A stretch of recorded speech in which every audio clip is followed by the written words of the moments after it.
ਸਾਰੇ ਹੀ AM stations, FM stations, ਘਰਾਂ ਦੇ ਵਿੱਚ ਰੇਡੀਓ ਸੈਟਸ ਦੇ ਰਾਹੀਂ, ਟੈਲੀਫੋਨ ਦੇ ਰਾਹੀਂ, ਫੇਸਬੁੱਕ, YouTube ਤੇ ਲਾਈਵ ਦੇਖ ਰਹੇ ਹੋ, ਸੁਣ ਰਹੇ ਹੋ, ਸਾਰਿਆਂ ਨੂੰ ਜੀ ਆਇਆਂ ਨੂੰ ਤੇ ਬਹੁਤ ਹੀ ਪਿਆਰ ਤੇ ਸਤਿਕਾਰ ਭਰੀ ਸਤਿ ਸ਼੍ਰੀ ਅਕਾਲ। ਸੋ ਤੇ ਅੱਜ ਅਕਤੂਬਰ ਦੀ 29 ਤਰੀਕ ਆ, ਦਿਨ ਮੰਗਲਵਾਰ ਆ। ਤੁਹਾਡੇ ਲਈ ਸਵੇਰ ਦਾ ਅਪਡੇਟ ਅਮਰੀਕਾ ਪ੍ਰੋਗਰਾਮ ਲੈ ਕੇ ਹਾਜ਼ਰ ਹੋਏ ਆ ਜੀ। ਅਪਡੇਟ ਅਮਰੀਕਾ ਪ੍ਰੋਗਰਾਮ ਨੂੰ ਸਪਾਂਸਰ ਕਰਦੇ ਨੇ ਖਾਲਸਾ ਇੰਸ਼ੋਰੈਂਸ ਏਜੰਸੀ ਵਾਲੇ, ਜਿਨ੍ਹਾਂ ਤੋਂ ਤੁਸੀਂ ਹਰ ਤਰੀਕੇ ਦੀ ਇੰਸ਼ੋਰੈਂਸ ਲੈ ਸਕਦੇ ਹੋ। ਇੰਸ਼ੋਰੈਂਸ ਬਾਰੇ ਪਤਾ ਕਰਨ ਦੇ ਲਈ ਇਹਨਾਂ ਦਾ ਨੰਬਰ ਹੈ 408 272 2500। ਇਹ 1992 ਤੋਂ ਲਗਾਤਾਰ ਇੰਸ਼ੋਰੈਂਸ ਬਿਜ਼ਨਸ ਦੇ ਵਿੱਚ ਸ਼ਾਨਦਾਰ ਸੇਵਾਵਾਂ ਦੇ ਰਹੇ ਨੇ ਤੇ ਅਮਰੀਕਾ ਭਰ ਦੇ ਵਿੱਚ ਇੰਸ਼ੋਰੈਂਸ ਕਰਦੇ ਨੇ। ਓਬਾਮਾ ਕੇਅਰ, ਮੈਡੀਕੇਅਰ ਜਾਂ ਫਿਰ ਕਵਰਡ ਕੈਲੀਫੋਰਨੀਆ ਬਾਬਤ ਪਾਲਿਸੀ ਕਰਵਾਉਣ ਦੇ ਲਈ, ਸਲਾਹ ਲੈਣ ਦੇ ਲਈ ਅੱਜ ਹੀ ਕਾਲ ਕਰੋ 408 272 2500 ਤੇ। ਟਰਕੀਅਨ ਇਮੀਗ੍ਰੇਸ਼ਨ ਲਾ ਫਰਮ ਵਾਲੇ ਜੇ ਟਰਕੀਆਨਾ, ਟੋਨੀ ਟਰਕੀਆਨਾ ਦੇ ਨਾਲ ਤੁਸੀਂ US ਇਮੀਗ੍ਰੇਸ਼ਨ ਬਾਬਤ ਕੋਈ ਵੀ ਸਲਾਹ ਕਰਨੀ ਹੈ, ਕੋਈ ਵੀ ਸਵਾਲ ਪੁੱਛਣਾ, ਤੇ ਇਹਨਾਂ ਦਾ ਨੰਬਰ ਹੈ 415 909 0503।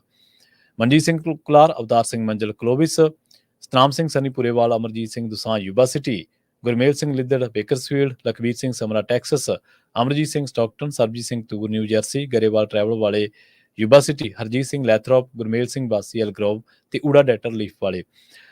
ਇਹਨਾਂ ਤੋਂ ਜੇਕਰ ਤੁਸੀਂ ਬੈਂਕ ਰਾਪਸੀ ਤੋਂ ਬਚਣਾ ਚਾਹੁੰਦੇ ਆ ਜਾਂ ਤੁਸੀਂ ਕਿਸੇ ਵੀ ਤਰ੍ਹਾਂ ਦੇ ਬੈਂਕ ਕਰਜ਼ੇ ਤੋਂ ਬਚਣਾ ਚਾਹੁੰਦੇ ਆ ਤਾਂ ਅੱਜ ਹੀ ਕਾਲ ਕਰੋ 1888-888-9914 ਦੇ ਉੱਤੇ। ਤੇ ਹਰਨੇਕ ਸਿੰਘ ਪਾਵਲਾ, ਵਾਸ਼ਿੰਗਟਨ ਰੈਂਟਨ ਤੋਂ। ਇਹਨਾਂ ਸਾਰੇ ਹੀ ਸਪਾਂਸਰਸ ਦਾ ਬਹੁਤ ਬਹੁਤ ਧੰਨਵਾਦ। ਤੇ ਜੇਕਰ ਤੁਸੀਂ ਵੀ ਪੰਜਾਬੀ DSA ਦੇ ਇਹਨਾਂ ਪ੍ਰੋਗਰਾਮਾਂ ਨੂੰ ਸਪਾਂਸਰ ਕਰਨਾ ਚਾਹੁੰਦੇ ਹੋ ਤਾਂ ਸਟੂਡੀਓ ਦਾ ਨੰਬਰ ਹੈ 408 272 5200 ਜੀ। ਜਿਸ ਟਾਈਮ ਆਪਾਂ ਤੁਹਾਡੇ ਨਾਲ ਖਬਰਾਂ ਸਾਂਝੀਆਂ ਕਰ ਰਹੇ ਹਾਂ, ਕੈਨੇਡਾ ਦੇ ਵਿੱਚ ਕੈਨੇਡਾ ਦੀ ਜਿਹੜੀ ਸੇਫਟੀ ਵਾਲੀ ਜਿਹੜੀ ਹੈਗੀ ਆ, ਪਬਲਿਕ ਸੇਫਟੀ ਦੀ ਹੀਅਰਿੰਗ, ਪਬਲਿਕ ਸੇਫਟੀ ਤੇ ਨੈਸ਼ਨਲ ਸਿਕਿਉਰਿਟੀ ਦੇ ਉੱਤੇ ਹੀਅਰਿੰਗ ਇਸ ਟਾਈਮ ਚੱਲ ਰਹੀ ਹੈਗੀ ਆ। ਤੇ ਆਪਾਂ ਜਦੋਂ ਤੱਕ ਰਾਜ ਕਨਵੀਰ ਸਿੰਘ ਜੀ ਜੁੜਨਗੇ ਉਹਦੇ ਉੱਤੇ ਡਿਸਕਸ ਕਰਾਂਗੇ ਕਿਸ ਤਰ੍ਹਾਂ ਜਿਹੜਾ ਭਾਰਤ ਦਾ ਜਲੂਸ ਆ ਕੈਨੇਡਾ ਵਾਲਿਆਂ ਨੇ ਕੱਢਿਆ ਆ ਤੇ ਸ਼ਰੇਆਮ ਉੱਥੇ ਦਾ ਹੋਮ ਮਿਨਿਸਟਰ ਡਿਪਲੋਮੈਟਸ ਦੇ ਨਾਲ ਰਲ ਕੇ ਸਿੱਖਾਂ ਨੂੰ ਮਾਰਨ ਦੀ ਜਿਹੜੀ ਕੋਸ਼ਿਸ਼ ਕਰ ਰਿਹਾ ਸੀ। ਉਹ ਸਾਰੀ ਹੀਅਰਿੰਗ 'ਚ ਕੀ ਕੁਝ ਵਾਪਰ ਰਿਹਾ ਹੈ, ਉੱਥੇ ਸਾਰੇ ਉਹਨਾਂ ਦੇ ਮਿਨਿਸਟਰ ਹਾਜ਼ਰ ਹੈਗੇ ਆ ਤੇ ਉਹ ਆਪਾਂ ਤੁਹਾਡੇ ਨਾਲ ਡਿਸਕਸ ਕਰਾਂਗੇ। ਉਸ ਤੋਂ ਪਹਿਲਾਂ ਕੁਝ ਜਿਹੜੀਆਂ ਖਬਰਾਂ ਹੈਗੀਆਂ ਆਪਣੇ ਮੁਲਕ ਅਮਰੀਕਾ ਦੇ ਵਿੱਚ ਜਾਂ ਦੁਨੀਆ 'ਚ ਕੀ ਕੁਝ ਵਾਪਰ ਰਿਹਾ ਹੈਗਾ ਉਹ ਤੁਹਾਡੇ ਨਾਲ ਡਿਸਕਸ ਕਰਦੇ ਆ। ਲਗਭਗ ਬਹੁਤ ਥੋੜਾ ਸਮਾਂ ਰਹਿ ਗਿਆ ਅਮਰੀਕਾ ਦੀ ਇਲੈਕਸ਼ਨ ਦੇ ਵਿੱਚ। ਨਵੰਬਰ 5 ਨੂੰ ਇਲੈਕਸ਼ਨ ਹੈਗੀ ਆ, ਬਸ 6-7 ਦਿਨ ਰਹਿ ਗਏ ਆ ਹੁਣ। ਤੇ ਉਸ ਸੰਬੰਧ ਦੇ ਵਿੱਚ ਲਗਭਗ 50% ਲੋਕਾਂ ਨੇ ਆਪਣੇ ਜਿਹੜੇ ਬੈਲਟਸ ਆ ਉਹ ਮੇਲ ਵੀ ਕਰ ਦਿੱਤੇ ਹੈਗੇ ਆ।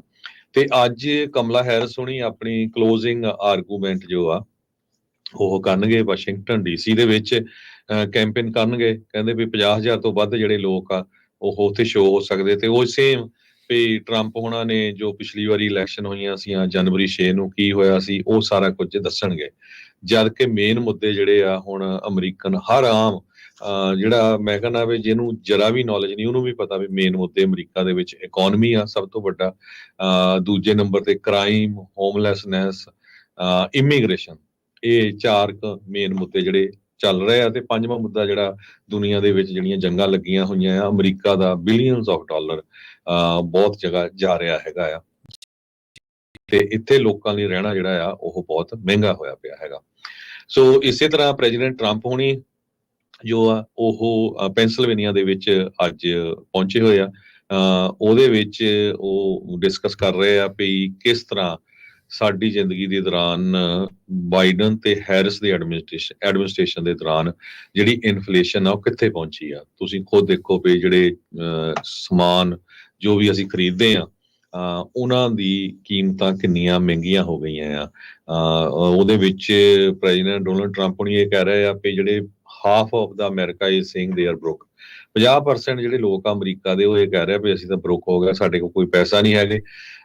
2/3 ਜਿਹੜੇ ਆ ਉਹ ਕਹਿੰਦੇ ਵੀ ਅਸੀਂ ਪੇ ਚੈੱਕ ਟੂ ਪੇ ਚੈੱਕ ਜੋ ਰਹਿ ਰਹੇ ਹੈਗੇ ਆ। ਸੋ ਸਿਰਫ ਜਿਹੜੇ ਲੋਕਾਂ ਦੀ ਜ਼ਿੰਦਗੀ ਨੂੰ ਜਿਹੜੇ ਟੌਪਿਕਸ ਨੇ ਹਿੱਟ ਕਰਨਾ ਉਹਨਾਂ ਤੋਂ ਬਿਨਾਂ ਜਿਹੜੇ ਹੋਰ ਗੱਲਾਂ ਬਾਤਾਂ ਆ ਉਹਨਾਂ ਦੇ ਉੱਤੇ ਫੋਕਸ ਕੀਤਾ ਜਾ ਰਿਹਾ ਆ। ਵੀ ਜੀ ਟਰੰਪ ਹੋਣੀ ਆਹ ਸਟੇਟਮੈਂਟ ਦਿੱਤੀ ਆ, ਆਹ ਉਹਨਾਂ ਨੂੰ ਹਿਟਲਰ ਦੇ ਨਾਲ ਕੰਪੇਅਰ ਕੀਤਾ ਜਾ ਰਿਹਾ ਹੈਗਾ। ਤੇ ਦੂਸਰੇ ਪਾਸੇ ਉਹਨਾਂ ਦੀ ਜਿਹੜੀ ਇੱਕ ਰੈਲੀ ਸੀ ਉਹਦੇ ਵਿੱਚ ਇੱਕ ਬੰਦੇ ਨੇ ਪੋਰਟੋ ਰੀਕਨ ਲੋਕਾਂ ਨੂੰ ਜਿਹੜਾ ਆ ਕੀ ਕਹਿ ਦਿੱਤਾ ਹੈਗਾ। ਸੋ ਜਿਹੜੇ ਇਦਾਂ ਦੇ ਇਸ਼ੂ ਆ ਉਹ ਡਿਸਕਸ ਕੀਤੇ ਜਾ ਰਹੇ ਨਾ ਕਿ ਮੇਨ। BBC ਦੇ ਮੁਤਾਬਕ ਜਿਹੜੀਆਂ US ਦੀ ਇਲੈਕਸ਼ਨ ਦੇ ਰਿਜ਼ਲਟਸ ਆਣੇ ਆ ਇਨ ਅਮਰੀਕਾ ਦੇ ਵਿੱਚ ਤਾਂ ਜਿਹੜਾ ਇਫੈਕਟ ਕਰਨਾ ਹੀ ਕਰਨਾ ਆ, ਜਿਹੜੇ ਮੁੱਦੇ 4-5 ਮੈਂ ਤੁਹਾਨੂੰ ਮੇਨ ਦੱਸੇ ਆ। ਇਸ ਤੋਂ ਬਿਨਾਂ ਦੁਨੀਆ ਦੇ ਵਿੱਚ ਯੂਕਰੇਨ ਦੀ ਲੜਾਈ ਨੂੰ ਲੈ ਕੇ, ਗਾਜ਼ਾ ਨੂੰ ਲੈ ਕੇ, ਇਹ ਜਿਹੜੇ ਵਰਲਡ ਕਨਫਲਿਕਟ ਚੱਲ ਰਿਹਾ ਉਹਨਾਂ ਤੇ ਵੀ ਡਿਸਕਸ ਹੋਊਗਾ।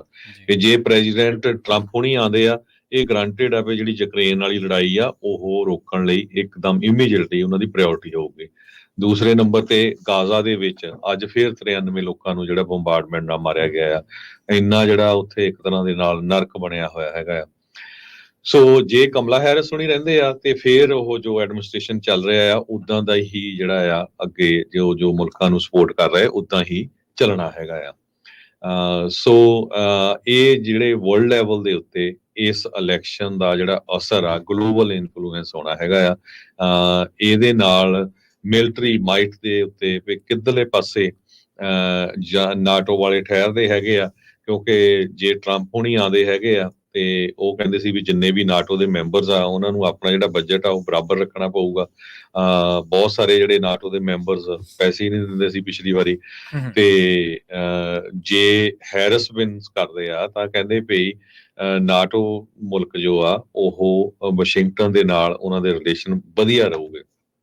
ਸੋ ਜੇ ਓਵਰਆਲ ਤੁਹਾਨੂੰ ਦੱਸਦੇ ਜਾਈਏ ਮਿਲਟਰੀ ਦਾ ਜਿਹੜਾ ਬਹੁਤ ਸਾਰੇ ਲੋਕ ਸੋਚਦੇ ਵੀ ਦੇਖੋ ਜੀ ਜੇ ਸਪੋਰਟ ਕਰ ਰਹੇ ਆ ਅਮਰੀਕਾ ਵਾਲੇ ਯੂਕਰੇਨ ਦੀ, ਜਾਂ ਦੂਸਰੇ ਪਾਸੇ ਵੀ ਹੈਗੇ ਆ ਵੀ ਰਸ਼ੀਆ ਧੱਕਾ ਕਰ ਰਿਹਾ ਹੈਗਾ।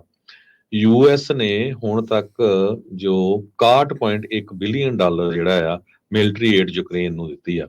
ਜਰਮਨ ਨੇ 11.4 ਬਿਲੀਅਨ, UK ਨੇ 10.1 ਬਿਲੀਅਨ, ਡੈਨਮਾਰਕ ਨੇ 7 ਬਿਲੀਅਨ, ਨੀਦਰਲੈਂਡ ਨੇ 5.5, ਸਵੀਡਨ 4.6, ਪੋਲੈਂਡ ਨੇ 3.5 ਬਿਲੀਅਨ, ਫਰਾਂਸ ਨੇ 3.4 ਬਿਲੀਅਨ, ਫਿਨਲੈਂਡ ਨੇ 2.4 ਬਿਲੀਅਨ ਤੇ ਕੈਨੇਡਾ ਨੇ 2.7 ਬਿਲੀਅਨ ਡਾਲਰ ਤੱਕ ਜਿਹੜੀ ਏਡ ਆ ਉਹ ਯੂਕਰੇਨ ਨੂੰ ਦਿੱਤੀ ਹੋਈ ਹੈਗੀ ਆ।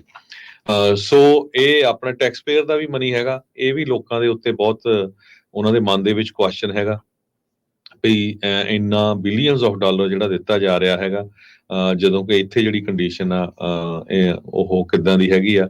ਦੂਸਰੇ ਪਾਸੇ ਜਿਹੜੇ ਲੋਕ ਆ ਉਹ ਇਹ ਵੀ ਸੋਚਦੇ ਆ ਵੀ ਜੇ ਰਸ਼ੀਆ ਧੱਕਾ ਕਰ ਰਿਹਾ ਹੈਗਾ, ਧੱਕੇ ਨਾਲ ਉਹਨਾਂ ਨੂੰ ਦੱਬ ਰਿਹਾ, ਤੇ ਸਾਡਾ ਜਿਹੜਾ ਫਰਜ਼ ਬਣਦਾ ਹੈਗਾ ਵੀ ਯੂਕਰੇਨ ਦੀ ਵੀ ਸਪੋਰਟ ਕਰੀਏ। ਸੋ ਪਰ ਇਹ ਸਾਰੇ ਕਾਸੇ ਤੇ ਜਿਸ ਤਰ੍ਹਾਂ ਟਰੰਪ ਹੋਣਾ ਤੇ ਲੋਕਾਂ ਨੂੰ ਆਸ ਆ ਵੀ ਜੇ ਉਹ ਵਿਨ ਕਰਦੇ ਹੈਗੇ ਆ ਤਾਂ ਘੱਟੋ ਘੱਟ ਨਹੀਂ ਤਾਂ ਜਿਹੜੀ ਯੂਕਰੇਨ ਵਾਲੀ ਲੜਾਈ ਆ ਉਹਦਾ ਜਿਹੜਾ ਸਮਝੌਤਾ ਕਰਾਉਣ ਦੇ ਵਿੱਚ ਉਹ ਪੂਰੀ ਤਰ੍ਹਾਂ ਕਾਮਯਾਬ ਰਹਿਣਗੇ। ਜੀ, ਅਗਲੀ ਜਿਹੜੀ ਖਬਰ ਆ ਉਹ ਪੋਰਟਲੈਂਡ ਤੋਂ ਆ ਰਹੀ ਹੈ। ਪੋਰਟਲੈਂਡ ਓਰੇਗਨ ਦੇ ਵਿੱਚ ਜਿੱਥੇ ਬੈਲਟ ਡ੍ਰੌਪ ਬਾਕਸਸ ਜਿਹੜੇ ਉਹਨਾਂ ਨੂੰ ਅੱਗ ਲਾਈ ਗਈ ਆ, 2 ਜਿਹੜੇ ਨੇ ਉਹਨਾਂ ਨੂੰ ਸਾੜਿਆ ਗਿਆ। FBI ਹੁਣ ਇਸ ਮਾਮਲੇ ਦੀ ਜਾਂਚ ਕਰ ਰਹੀ ਆ। ਇਹਦੇ ਨਾਲ ਵੈਨਕੂਵਰ ਜਿਹੜਾ ਕਿ ਇੱਕ ਛੋਟਾ ਜਿਹਾ ਸ਼ਹਿਰ ਆ ਵਾਸ਼ਿੰਗਟਨ ਸਟੇਟ ਦੇ ਵਿੱਚ, ਉੱਥੇ ਵੀ ਦੱਸਿਆ ਜਾ ਰਿਹਾ ਕਿ 10 ਮੀਲ ਜਿਹੜਾ ਦੂਰ ਪੋਰਟਲੈਂਡ ਤੋਂ ਇਹ ਇਲਾਕਾ, ਉੱਥੇ ਵੀ ਜਿਹੜਾ ਬੈਲਟ ਡ੍ਰੌਪ ਬਾਕਸ ਨੂੰ ਅੱਗ ਦੇ ਹਵਾਲੇ ਕੀਤਾ ਗਿਆ। FBI ਇਸ ਮਾਮਲੇ ਦੀ ਇਨਵੈਸਟੀਗੇਟ ਕਰ ਰਹੀ ਹੈ। ਦੋਨੇ ਜਿਹੜੇ ਮਾਮਲੇ ਨੇ ਉਹ ਆਪਸ ਦੇ ਵਿੱਚ ਜੁੜੇ ਨਜ਼ਰ ਆਉਂਦੇ ਨੇ ਤੇ ਦੱਸਦੇ ਆ ਕਿ ਜਦੋਂ ਵੀ ਇਸ ਤਰ੍ਹਾਂ ਦੀ ਚੋਣਾਂ ਕੋਈ ਹੁੰਦੀਆਂ ਨੇ ਤਾਂ ਲੋਕ ਇਹਦੀ ਵਰਤੋਂ ਕਰਦੇ ਨੇ ਉਹ ਲੰਮੀਆਂ ਕਤਾਰਾਂ ਤੋਂ ਬਚਣ ਦੇ ਲਈ। ਤੇ ਵੈਨਕੂਵਰ ਦੇ ਵਿੱਚ 8 ਅਕਤੂਬਰ ਨੂੰ ਵੀ ਜਿਹੜੀ ਆ ਉਹ ਇੱਕ ਬੈਲਟ ਡ੍ਰੌਪ ਬਾਕਸ ਨੂੰ ਅੱਗ ਦੇ ਹਵਾਲੇ ਕੀਤਾ ਗਿਆ ਸੀਗਾ। ਉਸ ਮਾਮਲੇ ਦੇ ਨਾਲ ਵੀ ਹੁਣ ਇਹਦੀਆਂ ਤਾਰਾਂ ਜਿਹੜੀਆਂ ਉਹ ਜੁੜਦੀਆਂ ਜਾ ਰਹੀਆਂ ਨੇ। ਸਤੰਬਰ ਦੇ ਵਿੱਚ US ਡਿਪਾਰਟਮੈਂਟ ਜਿਹੜਾ ਹੋਮਲੈਂਡ ਸਿਕਿਉਰਿਟੀ ਆ ਉਹਨੇ ਵਾਰਨ ਕੀਤਾ ਸੀਗਾ ਸੋਸ਼ਲ ਮੀਡੀਆ ਦੇ ਉੱਤੇ, ਯੂਜ਼ਰਸ ਦੇ ਉੱਤੇ ਦੱਸਿਆ ਗਿਆ ਸੀਗਾ ਕਿ ਉਹ ਹੁਣ ਸੈਬੋਟੇਜ ਕਰਨਾ ਚਾਹੁੰਦੇ ਨੇ ਚੋਣਾਂ ਦੇ ਮੱਦੇਨਜ਼ਰ, ਜਿਹੜਾ ਕਿ ਬਾਕਸਸ ਦੇ ਰਾਹੀਂ ਲੋਕ ਆਪਣੀ ਵੋਟ ਕਰਦੇ ਨੇ ਉਸ ਨੂੰ ਲੈ ਕੇ। ਬੈਲਟ ਜਿਹੜੇ ਨੇ ਉਹ ਚੱਕੇ ਗਏ ਸੀ ਵੈਨਕੂਵਰ ਤੋਂ ਤੇ ਉਸ ਤੋਂ ਬਾਅਦ ਦੱਸਿਆ ਗਿਆ ਕਿ ਇਹਨਾਂ ਨੂੰ ਅੱਗ ਦੇ ਹਵਾਲੇ ਜਦੋਂ ਕੀਤਾ ਗਿਆ, FBI ਨੂੰ ਇਹਨਾਂ ਘਟਨਾਵਾਂ ਦੇ ਵਿੱਚ ਕੁਝ ਤੰਦਾਂ ਜਿਹੜੀਆਂ ਨੇ ਉਹ ਜੁੜਦੀਆਂ ਨਜ਼ਰ ਆ ਰਹੀਆਂ ਨੇ। ਗ੍ਰੈਗ ਕੈਮਸੇ ਜਿਹੜੇ ਕਿ ਲੋਕਲ ਅਫੀਸ਼ੀਅਲ ਨੇ, ਇਹ ਇਲੈਕਸ਼ਨਸ ਦੇ ਉੱਤੇ ਇਹਨਾਂ ਦੀ ਡਿਊਟੀ ਹੈ ਜਾਂ ਇਹਨਾਂ ਦੇ ਅਧਿਕਾਰ ਖੇਤਰ ਦੇ ਵਿੱਚ ਆਉਂਦਾ, ਤਾਂ ਉਹਨਾਂ ਨੇ ਕਿਹਾ ਕਿ ਜਿਹੜੇ ਸਾੜੇ ਗਏ ਸੀਗੇ ਉਹਨਾਂ ਨੂੰ ਤਾਂ ਰਿਪਲੇਸਡ ਕਰ ਦਿੱਤਾ ਗਿਆ, ਪਰ ਇਹਦੇ ਵਿੱਚ ਕਿੰਨੇ ਕੁ ਸੀਗੇ ਜਿਹੜੇ ਲੋਕ ਡ੍ਰੌਪ ਕਰਕੇ ਗਏ ਸੀ ਬੈਲਟ, ਕਿੰਨੇ ਕੁ ਸੀਗੇ ਉਹਨਾਂ ਦੇ ਬਾਰੇ ਹਲੇ ਕੁਝ ਵੀ ਕਹਿਣ ਤੋਂ ਉਹਨਾਂ ਨੇ ਕੰਨੀ ਕਤਰਾਈ ਹੈ। ਸੋ ਇਸ ਤਰ੍ਹਾਂ ਦੀਆਂ ਜਿਹੜੀਆਂ ਘਟਨਾਵਾਂ ਨੇ ਉਹ ਤੁਹਾਡੇ ਸਾਹਮਣੇ ਹੁਣ ਵਾਪਰਨੀਆਂ ਸ਼ੁਰੂ ਹੋ ਚੁੱਕੀਆਂ ਨੇ ਕਿ ਜਿੱਥੇ ਇਲੈਕਸ਼ਨਸ ਦੇ ਦਰਮਿਆਨ ਜਿਹੜੀ ਹਿੰਸਾ, ਵਾਸ਼ਿੰਗਟਨ ਦਾ ਜਿਹੜਾ ਤੀਜਾ ਡਿਸਟ੍ਰਿਕਟ ਆ ਵੈਨਕੂਵਰ ਦੇ ਸਣੇ, ਇਹ ਦੱਸਿਆ ਜਾਂਦਾ ਕਿ ਇਹ ਸਦਰਨ ਪਾਰਟ ਦੇ ਵਿੱਚ ਪੈਂਦਾ ਸਟੇਟ ਦੇ ਵਿੱਚ, ਤੇ ਇਹ ਰੂਰਲ ਸੈਕਸ਼ਨ ਜਿਹੜਾ ਉਹ ਇਸ ਸਟੇਟ ਦਾ ਕਿਹਾ ਗਿਆ। ਜੀ ਅਗਲੀ ਖਬਰ ਚੱਲੀਏ। ਜਿਹੜੀ ਨਾਰਥ ਕੋਰੀਆ ਆ ਉਹਨਾਂ ਨੇ ਕਹਿੰਦੇ 10,000 ਦੇ ਕਰੀਬ ਜੋ ਫੌਜੀ ਆ ਉਹ ਰਸ਼ੀਆ ਦੇ ਵਿੱਚ ਭੇਜੇ ਆ ਤਾਂ ਕਿ ਉਹ ਯੂਕਰੇਨ ਦੀਆਂ ਫੌਜਾਂ ਦੇ ਅਗੇਂਸਟ ਲੜ ਸਕਣ। ਇਹ ਰੌਲਾ ਕਾਫੀ ਚਿਰ ਤੋਂ ਪੈ ਰਿਹਾ ਸੀ। ਸਾਊਥ ਕੋਰੀਆ ਵਾਲੇ ਬਹੁਤ ਲੰਮੇ ਸਮੇਂ ਤੋਂ ਕਹਿ ਰਹੇ ਸੀ ਕਿ ਨਾਰਥ ਕੋਰੀਆ ਵਾਲੇ ਜਿਹੜੇ ਆ ਉਹ ਆਪਣੇ ਟਰੂਪਸ ਰਸ਼ੀਆ ਦੇ ਵਿੱਚ ਭੇਜ ਰਹੇ ਹੈਗੇ ਆ। ਨਾਰਥ ਕੋਰੀਆ ਦੇ ਲੀਡਰ ਕਿਮ ਜੋਂਗ ਉਨ ਜੋ ਆ ਉਹ ਕਹਿੰਦੇ ਭਈ ਰਸ਼ੀਆ ਦੇ ਪ੍ਰੈਜ਼ੀਡੈਂਟ ਵਲਾਡੀਮੀਰ ਪੁਟਿਨ ਦਾ ਹੁਣ ਪੂਰਾ ਜਿਹੜਾ ਦੋਸਤ ਬਣਿਆ ਹੋਇਆ ਹੈਗਾ। ਸਾਊਥ ਕੋਰੀਅਨ ਇੰਟੈਲੀਜੈਂਸ ਨੇ ਕਨਫਰਮ ਕਰ ਦਿੱਤਾ ਆ ਭਈ ਇਹ ਇੱਕ ਬਹੁਤ ਸੀਰੀਅਸ ਇਸ਼ੂ ਹੈਗਾ ਆ ਜੋ ਨਾਰਥ ਕੋਰੀਆ ਉੱਥੇ ਰਸ਼ੀਆ ਦੀ ਸਪੋਰਟ ਕਰ ਰਿਹਾ। ਯੂਐਸ ਤੇ ਨਾਟੋ ਆਫੀਸ਼ੀਅਲਸ ਨੇ ਵੀ ਵਾਰਨਿੰਗ ਦਿੱਤੀ ਆ ਭਈ ਜੇ ਸੱਚ ਆ ਤਾਂ ਇਹ ਜਿਹੜੀ ਲੜਾਈ ਆ ਹੋਰ ਵੀ ਜ਼ਿਆਦਾ ਜਿਹੜੀ ਐਕਸਪੈਂਡ ਹੋ ਸਕਦੀ ਹੈਗੀ ਆ। ਕੋਰੀਅਨ ਪੀਪਲਜ਼ ਆਰਮੀ ਜੋ ਕਿ 1948 ਦੇ ਵਿੱਚ ਸੈਟਅਪ ਕੀਤੀ ਗਈ ਸੀ, ਉਸ ਆਰਮੀ ਨੂੰ ਜਿਹੜਾ ਆ ਉੱਥੇ ਭੇਜਿਆ ਗਿਆ ਆ। ਉਹਨਾਂ ਦੇ 10,000 ਦੇ ਕਰੀਬ ਜੋ ਫੌਜੀ ਆ ਉਹ ਰਸ਼ੀਆ ਦੇ ਵਿੱਚ ਯੂਕਰੇਨ ਦੇ ਅਗੇਂਸਟ ਲੜਨ ਦੇ ਲਈ ਭੇਜੇ ਗਏ ਹੈ। ਜੀ, ਅਗਲੀ ਜਿਹੜੀ ਖਬਰ ਆ ਉਹ ਇਸ ਟਾਈਮ ਲੈਬਨਾਨ ਤੋਂ ਆ ਰਹੀ ਹੈ। ਲੈਬਨਾਨ ਨੇ ਇਹ ਦਾਅਵਾ ਕੀਤਾ ਹੈ ਕਿ ਈਸਟਰਨ ਬੈਕਾ ਜਿਹੜਾ ਇਲਾਕਾ, ਬੈਕਾ ਵੈਲੀ ਦਾ ਇਲਾਕਾ, ਉੱਥੇ ਇਜ਼ਰਾਈਲ ਵੱਲੋਂ ਕੀਤੇ ਗਏ ਹਮਲਿਆਂ ਦੇ ਵਿੱਚ ਜਿਹੜੇ 60 ਲੋਕਾਂ ਦੀ ਜਿਹੜੀ ਜਾਨ ਆ ਉਹ ਚਲੀ ਗਈ ਹੈ। ਜਿਵੇਂ ਤੁਸੀਂ ਜ਼ਿਕਰ ਕੀਤਾ ਸੀਗਾ ਪਹਿਲੀ ਖਬਰ ਦੇ ਵਿੱਚ ਕਿ ਗਾਜ਼ਾ ਦੇ ਵਿੱਚ ਵੀ ਵੱਡੀ ਗਿਣਤੀ ਲੋਕਾਂ ਨੇ ਜਿਹੜੀ ਜਾਨ ਆ ਉਹ ਚਲੀ ਗਈ ਹੈ ਇਜ਼ਰਾਈਲ ਦੇ ਹਮਲਿਆਂ ਦੇ ਵਿੱਚ। ਉਸ ਤੋਂ ਬਾਅਦ ਦੱਸਿਆ ਗਿਆ ਹੈ ਕਿ ਇਹਨਾਂ ਦੇ ਵਿੱਚ ਜਿਹੜੇ 16 ਇਲਾਕੇ ਨੇ ਜਿਨ੍ਹਾਂ ਨੂੰ ਨਿਸ਼ਾਨਾ ਬਣਾਇਆ ਗਿਆ ਬਾਲਬੈਕ ਰੀਜਨ ਦੇ ਵਿੱਚ, ਉਸ ਇਲਾਕੇ ਦੇ ਵਿੱਚ, ਉਸ ਖੇਤਰ ਦੇ ਵਿੱਚ। ਮਿਨਿਸਟਰੀ ਜਿਹੜੀ ਆ ਉਹਨੇ ਦੱਸਿਆ ਕਿ 58 ਜਿਹੜੇ ਲੋਕ ਨੇ ਉਹ ਜ਼ਖਮੀ ਵੀ ਦੱਸੇ ਗਏ ਨੇ ਤੇ ਜਿਹੜੇ ਮਾਰੇ ਗਏ ਨੇ 60 ਉਹਨਾਂ ਦੇ ਵਿੱਚ ਛੋਟੇ ਛੋਟੇ ਬੱਚੇ ਵੀ ਜਿਹੜੇ ਨੇ ਉਹ ਸ਼ਾਮਲ ਦੱਸੇ ਗਏ ਨੇ। ਇਜ਼ਰਾਈਲੀ ਮਿਲਟਰੀ ਨੇ ਹਾਲੇ ਤੱਕ ਇਹਨੂੰ ਜਿਹੜਾ ਉਹਦੇ ਉੱਤੇ ਕਮੈਂਟ ਕਰਨ ਤੋਂ ਗੁਰੇਜ਼ ਕੀਤਾ। ਉਹਨਾਂ ਨੇ ਜਿਹੜੀਆਂ ਇਹ ਸਟ੍ਰਾਈਕ ਕੀਤੀਆਂ ਸੀਗੀਆਂ ਲੈਬਨਾਨ ਦੇ ਵਿੱਚ ਤੇ ਪਿਛਲੇ 5 ਹਫ਼ਤਿਆਂ ਤੋਂ ਇਹਨਾਂ ਦੀਆਂ ਜਿਹੜੀਆਂ ਇਜ਼ਰਾਈਲ ਵਾਲਿਆਂ ਦੀਆਂ ਸਟ੍ਰਾਈਕਾਂ ਉਹ ਜਾਰੀ ਨੇ ਤੇ ਇਹਨਾਂ ਦੇ ਵਿੱਚ ਇਹਨਾਂ ਨੇ ਵੱਡੀ ਗਿਣਤੀ ਜਿਹੜੇ ਹਿਜ਼ਬੁੱਲਾ ਆਪਰੇਟਿਵਸ ਨੇ ਤੇ ਇਨਫਰਾਸਟ੍ਰਕਚਰ ਆ ਉਹਨਾਂ ਦਾ ਜਾਂ ਉਹਨਾਂ ਦੇ ਜਿਹੜੇ ਹਥਿਆਰਾਂ ਦੇ ਜ਼ਖੀਰੇ ਨੇ ਉਹਨਾਂ ਨੂੰ ਨਿਸ਼ਾਨਾ ਬਣਾਇਆ। ਇਜ਼ਰਾਈਲ ਦਾ ਇਹ ਕਹਿਣਾ ਹੈ। ਗਵਰਨਰ ਜਿਹੜੇ ਬੇਚੀ ਕੁਦਰ ਨੇ ਉਹਨਾਂ ਨੇ ਦੱਸਿਆ ਕਿ ਜਿਹੜੇ ਇਹ ਅਟੈਕਸ ਨੇ ਇਹ ਮੋਸਟ ਵਾਇਲੈਂਟ ਨੇ ਤੇ ਏਰੀਆ ਜਿਹੜਾ ਇਹਨਾਂ ਨੇ ਇਸ ਵਾਰੀ ਜਿਹੜਾ ਨਿਸ਼ਾਨਾ ਬਣਾਇਆ ਉਹ ਬਹੁਤ ਵੱਡੀ ਪੱਧਰ ਤੇ ਰਿਹਾਇਸ਼ੀ ਹੈ ਤੇ ਉੱਥੇ ਕੋਈ ਵੀ ਹਿਜ਼ਬੁੱਲਾ ਦਾ ਜਿਹੜਾ ਆਪਰੇਟਿਵ ਹੈ ਜਾਂ ਉਸ ਤਰ੍ਹਾਂ ਦਾ ਕੋਈ ਉਹਨਾਂ ਦਾ ਕਾਰੋਬਾਰ ਆ ਉੱਥੇ ਨਹੀਂ ਸੀਗਾ। ਇੱਕ ਅਨਵੈਰੀਫਾਈਡ ਵੀਡੀਓ ਜਿਹੜੀ ਹੈ BBC ਕਹਿੰਦਾ ਉਹਨਾਂ ਨੇ ਇਹਦੀ ਪੁਸ਼ਟੀ ਨਹੀਂ ਕੀਤੀ। ਉਹਨਾਂ ਨੇ ਕੁਝ ਬਿਲਡਿੰਗਸ ਦਾ ਜਿਹੜੀਆਂ ਨੁਕਸਾਨੀਆਂ ਗਈਆਂ ਨੇ ਜਾਂ ਹੋਰ ਜਿਹੜੀਆਂ ਨੂੰ ਅੱਗ ਲੱਗੀ ਹੈ ਤੇ ਜਿੱਥੋਂ ਰੈਸਕਿਊ ਕੀਤਾ ਜਾ ਰਿਹਾ ਜ਼ਖਮੀਆਂ ਨੂੰ, ਉਹਨਾਂ ਦੀ ਕੁਝ ਵੀਡੀਓ ਵੀ ਜਿਹੜੀ ਆ ਉਹ ਰਿਲੀਜ਼ ਕੀਤੀ ਹੈ। ਇਸੇ ਤਰ੍ਹਾਂ ਜਿਹੜਾ ਬੋਡਾਈ ਟਾਊਨ ਹੈ ਇੱਕ ਉੱਥੋਂ ਦਾ ਦੱਸਿਆ ਗਿਆ, ਇਹਨਾਂ ਇਲਾਕਿਆਂ ਦੇ ਵਿੱਚ ਹੀ ਪੈਂਦਾ ਹੈ। ਉੱਥੇ ਵੱਡੀ ਗਿਣਤੀ ਜਿਹੜੇ ਲੋਕ ਨੇ ਉਹ ਵੀ ਇਜ਼ਰਾਈਲੀ ਹਮਲਿਆਂ ਦੇ ਵਿੱਚ ਜ਼ਖਮੀ ਦੱਸੇ ਗਏ ਨੇ। ਜਿਹੜਾ ਸਿਵਲ ਡਿਫੈਂਸ ਕ੍ਰਿਊ ਹੈ ਜਿਹੜਾ ਕਿ ਮੀਡੀਆ ਦੇ ਨਾਲ ਜਦੋਂ ਗੱਲਬਾਤ ਕਰ ਰਿਹਾ ਸੀਗਾ ਉਹ ਕਹਿੰਦੇ ਕਿ 4 ਬਿਲਡਿੰਗਸ ਇਹਨਾਂ ਇਲਾਕਿਆਂ ਦੇ ਵਿੱਚ ਅਜਿਹੀਆਂ ਨੇ ਇਜ਼ਰਾਈਲੀ ਹਮਲਿਆਂ ਤੋਂ ਬਾਅਦ ਜਿਨ੍ਹਾਂ ਨੂੰ ਭਿਆਨਕ ਅੱਗ ਲੱਗ ਗਈ ਸੀਗੀ। ਇਸੇ ਤਰ੍ਹਾਂ ਅਲ ਅਕਾ ਜਿਹੜਾ ਇਲਾਕਾ ਇਸੇ ਸ਼ਹਿਰ ਦਾ ਇੱਕ ਹਿੱਸਾ ਹੈ, ਉੱਥੇ ਵੀ 16 ਲੋਕ ਮਾਰੇ ਗਏ ਨੇ ਉੱਥੇ ਜਿਹੜੇ ਕਿ ਇੱਕੋ ਪਰਿਵਾਰ ਦੇ ਸੀਗੇ ਇਜ਼ਰਾਈਲੀ ਹਮਲਿਆਂ ਦੇ ਵਿੱਚ। ਦੱਸਿਆ ਜਾ ਰਿਹਾ ਹੈ ਕਿ ਕੁਝ ਦਿਨਾਂ ਦੇ ਵਿੱਚ, ਪਿਛਲੇ ਕੁਝ ਘੰਟਿਆਂ ਦੇ ਵਿੱਚ ਇਜ਼ਰਾਈਲ ਨੇ ਇਹਨਾਂ ਇਲਾਕਿਆਂ ਦੇ ਵਿੱਚ ਹਮਲੇ ਜਿਹੜੇ ਨੇ ਉਹ ਤੇਜ਼ ਕੀਤੇ ਨੇ। 8 ਅਕਤੂਬਰ 2023 ਨੂੰ ਇਹ ਜਿਹੜੀ ਵਾਰ ਆ ਉਹ ਸ਼ੁਰੂ ਹੋ ਚੁੱਕੀ ਸੀ ਫਿਲਸਤੀਨ ਦੇ ਨਾਲ। ਹੁਣ ਤੱਕ ਲੈਬਨਾਨੀ ਜਿਹੜੀ ਹੈਲਥ ਮਿਨਿਸਟਰੀ ਆ ਉਹਨਾਂ ਦੇ ਦੱਸਣ ਦੇ ਮੁਤਾਬਕ 2700 ਤੋਂ ਵੱਧ ਬੰਦਾ ਮਾਰਿਆ ਜਾ ਚੁੱਕਿਆ। ਤਕਰੀਬਨ 13,000 ਤੋਂ ਵੱਧ ਜਿਹੜੇ ਲੋਕ ਨੇ ਲੈਬਨਾਨ ਦੇ ਵਿੱਚ ਉਹ ਇਜ਼ਰਾਈਲੀ ਹਮਲਿਆਂ ਤੋਂ ਜ਼ਖਮੀ ਦੱਸੇ ਜਾਂਦੇ ਨੇ। ਜੀ ਅਗਲੀ ਖਬਰ ਵੱਲ ਚਲੀਏ ਤੇ ਵਾਸ਼ਿੰਗਟਨ ਪੋਸਟ ਨੂੰ ਲੈ ਕੇ ਆ।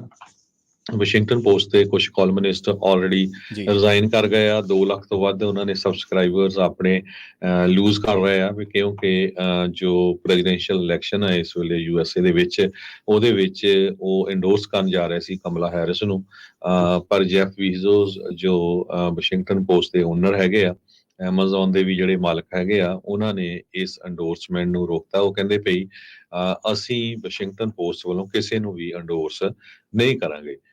1976 ਤੋਂ ਬਾਅਦ ਲਾਸਟ ਟਾਈਮ ਜਦੋਂ 1976 ਸੀ ਜਦੋਂ ਉਹਨਾਂ ਨੇ ਕਿਸੇ ਨੂੰ ਐਂਡੋਰਸ ਨਹੀਂ ਕੀਤਾ ਸੀ, ਪਰ ਉਸ ਤੋਂ ਬਾਅਦ ਹਰ 4 ਸਾਲਾਂ ਬਾਅਦ ਕਿਸੇ ਨਾ ਕਿਸੇ ਕੈਂਡੀਡੇਟ ਨੂੰ ਜੋ ਐਂਡੋਰਸ ਕਰਦੇ ਰਹੇ ਹੈਗੇ ਆ।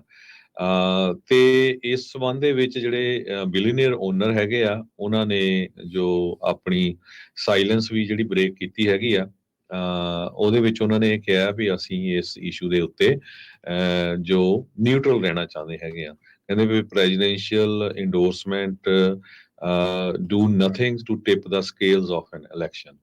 ਤੇ ਜਿਹੜੇ ਅਨਡਿਸਾਈਡਡ ਵੋਟਰਸ ਹੈਗੇ ਆ, ਉਹ ਕਹਿੰਦੇ ਆ ਵੀ ਇਹ ਮੈਟਰ ਨਹੀਂ ਕਰਦਾ ਨਿਊਜ਼ਪੇਪਰ ਇੰਡੋਰਸ ਕਰਦਾ ਆ ਜਾਂ ਨਹੀਂ ਕਰਦਾ ਹੈਗਾ, ਪਰ ਅਸੀਂ ਆਪਣਾ ਜੋ ਵੀ ਆ ਸੋਚ ਕੇ ਕਿਹਨੂੰ ਵੀ ਵੋਟ ਪਾਣੀ ਹੈਗੀ ਆ ਉਹ ਪਾਵਾਂਗੇ। ਜੈਫ ਬੀਜ਼ੋਸ ਦਾ ਕਾਫੀ ਜ਼ਿਆਦਾ ਜਿਹੜਾ ਵਿਰੋਧ ਹੋਇਆ ਹੈਗਾ।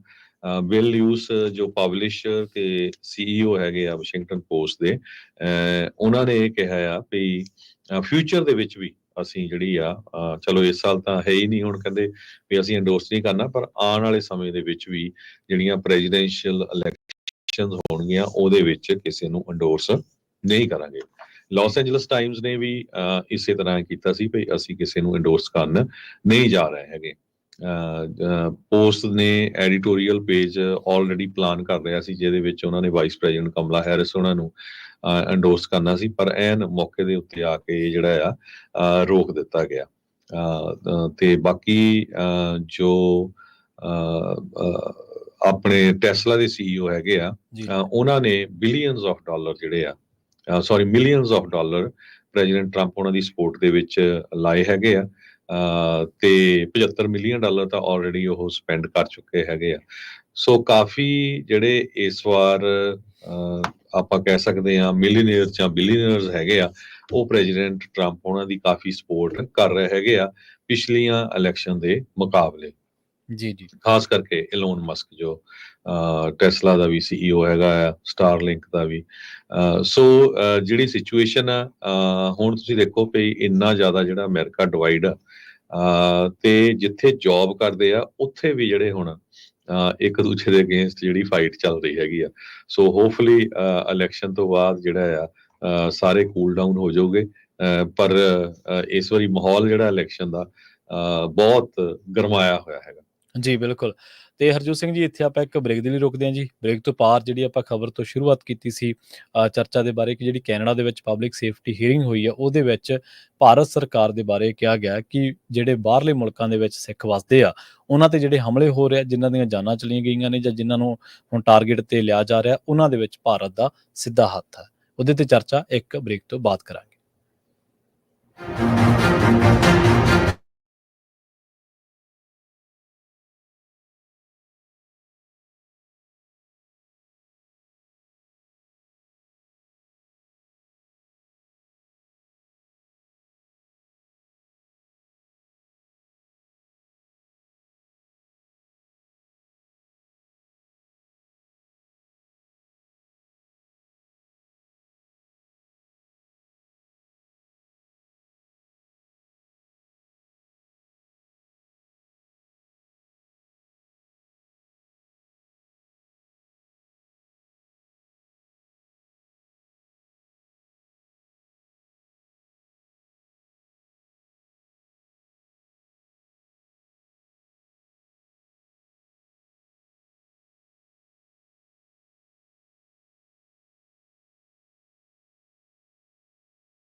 constituents across this country of why they would rather stand up or not call out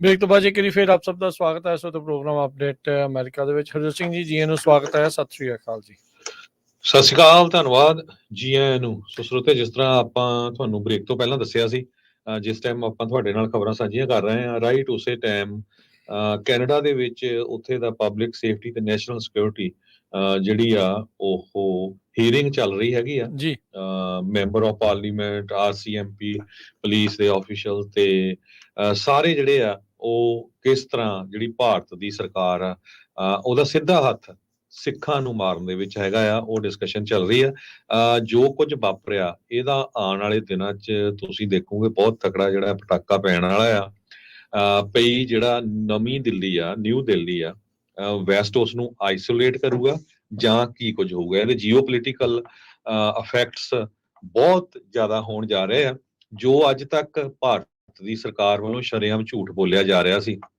ਵੀ ਸਾਡੀ ਕੋਈ ਇਨਵਾਇਰਮੈਂਟ ਨਹੀਂ ਸ਼ਰੇਆਮ ਸਿੱਧਾ ਅਮਿਤ ਸ਼ਾਹ ਦਾ ਨਾਂ ਉੱਥੇ ਦੇ ਅੰਬੈਸਡਰ ਤੇ ਡਿਪਲੋਮੈਟਸ ਦੇ ਨਾਲ ਜੁੜ ਰਿਹਾ ਆ ਤੇ ਹੋਰ ਜਿਹੜੇ ਆਪਣੇ ਸਿੱਖ ਕਮਿਊਨਿਟੀ ਦੇ ਵਿੱਚ ਵੀ ਜਿਹੜੇ ਉਹਨਾਂ ਦੇ ਇਨਫੋਰਮਰ ਬਣੇ ਹੋਏ ਆ ਉਹ ਵੀ ਬਹੁਤ ਛੇਤੀ ਜਿਹੜੇ ਆ ਐਕਸਪੋਜ਼ ਹੋਣ ਜਾ ਰਹੇ ਆ ਕੈਨੇਡਾ ਦੇ ਵਿੱਚ ਵੀ ਤੇ ਅਮਰੀਕਾ ਦੇ ਵਿੱਚ ਵੀ ਜੀ ਬਿਲਕੁਲ ਹਰਜੋਤ ਸਿੰਘ ਜੀ ਆਓ ਆਪਾਂ ਆਪਣੇ ਜਿਹੜੇ ਸਰੋਤਿਆਂ ਨੂੰ ਕੁਝ ਅੰਸ਼ ਜਿਹੜੇ ਉਸ ਤੇ ਸੁਣਾਉਂਦੇ ਆ ਮੈਂ ਹੁਣ ਜਦੋਂ ਬ੍ਰੇਕ ਚੱਲ ਰਹੀ ਸੀ ਤੇ ਉਹਦੇ ਵਿੱਚ ਮੈਂ ਸੁਣ ਰਿਹਾ ਸੀ ਕੰਜ਼ਰਵੇਟਿਵ ਪਾਰਟੀ ਨੂੰ ਬੜੇ ਵੱਡੇ ਸਵਾਲ ਨੇ ਕਹਿੰਦੇ ਵੀ ਉਹਨਾਂ ਨੇ ਇੱਕ ਵਾਰੀ ਵੀ ਆਪਣੇ ਸਵਾਲ ਜਵਾਬ ਦੇ ਵਿੱਚ ਇਹ ਨਹੀਂ ਪੁੱਛਿਆ ਵੀ ਭਾਈ ਜਿਹੜੀ ਆਰਗੇਨਾਈਜ਼ਡ ਕ੍ਰਾਈਮ ਦੀ ਜਿਹੜੀ ਗੱਲ ਚੱਲ ਰਹੀ ਆ ਉਸ ਉੱਤੇ ਉਹਨਾਂ ਨੇ ਸਵਾਲ ਨਹੀਂ ਕੀਤੇ ਉਹਨਾਂ ਨੇ ਜਿਹੜੇ ਰਾਉਂਡਸ ਆ ਹੋਰ ਪਾਸੇ ਨੂੰ ਜਿਹੜੇ ਉਹ ਕੀਤੇ ਸੋ ਉਹਨਾਂ ਨੂੰ ਕਹਿੰਦੇ ਵੀ ਇਦਾਂ ਲੱਗ ਰਿਹਾ ਵੀ ਇਸ ਟਾਈਮ ਕੋਈ ਸਰੋਕਾਰ ਨਹੀਂ ਹੈਗਾ ਬਹੁਤਾ ਵੀ ਜਿਹੜੇ ਕੈਨੇਡੀਅਨਸ ਦੇ ਉਲਟ ਜਿਹੜੀ ਭਾਰਤੀ ਸਰਕਾਰ ਕਾਰਵਾਈ ਕਰ ਰਹੀ ਆ ਵੀ ਉਸ ਨੂੰ ਲੈ ਕੇ ਜਿਹੜਾ ਕੀ ਕੀਤਾ ਜਾ ਰਿਹਾ ਆਓ ਤੁਹਾਨੂੰ ਜਿਹੜਾ ਸਿੱਧਾ ਸੁਣਾਉਂਦੇ ਆ ਹਰਜੋਤ ਸਿੰਘ ਜੀ ਮੈਂ ਵੀ ਤੁਹਾਨੂੰ ਆਵਾਜ਼ ਸੁਣੇ ਜਾਂ ਨਾ ਸੁਣੇ ਪਰ ਆਪਣੇ ਜਿਹੜੇ ਸਰੋਤਿਆਂ ਦਰਸ਼ਕਾਂ ਨੂੰ ਜਿਹੜੀ ਉਹ ਆਵਾਜ਼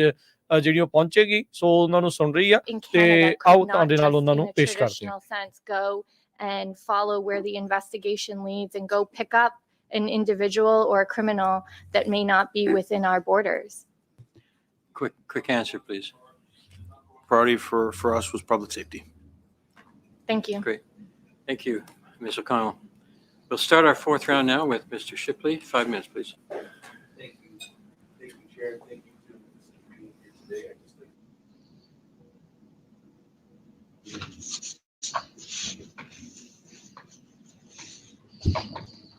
Lost track, maybe 4, 5, 6, 9 times. My friend was keeping track in her opening question. So I think the people who are being overly partisan are perhaps on the other side of the table today. But anyways, we've got a serious issue ahead of us. They can smirk, they can laugh, but let's get into some of the questions here.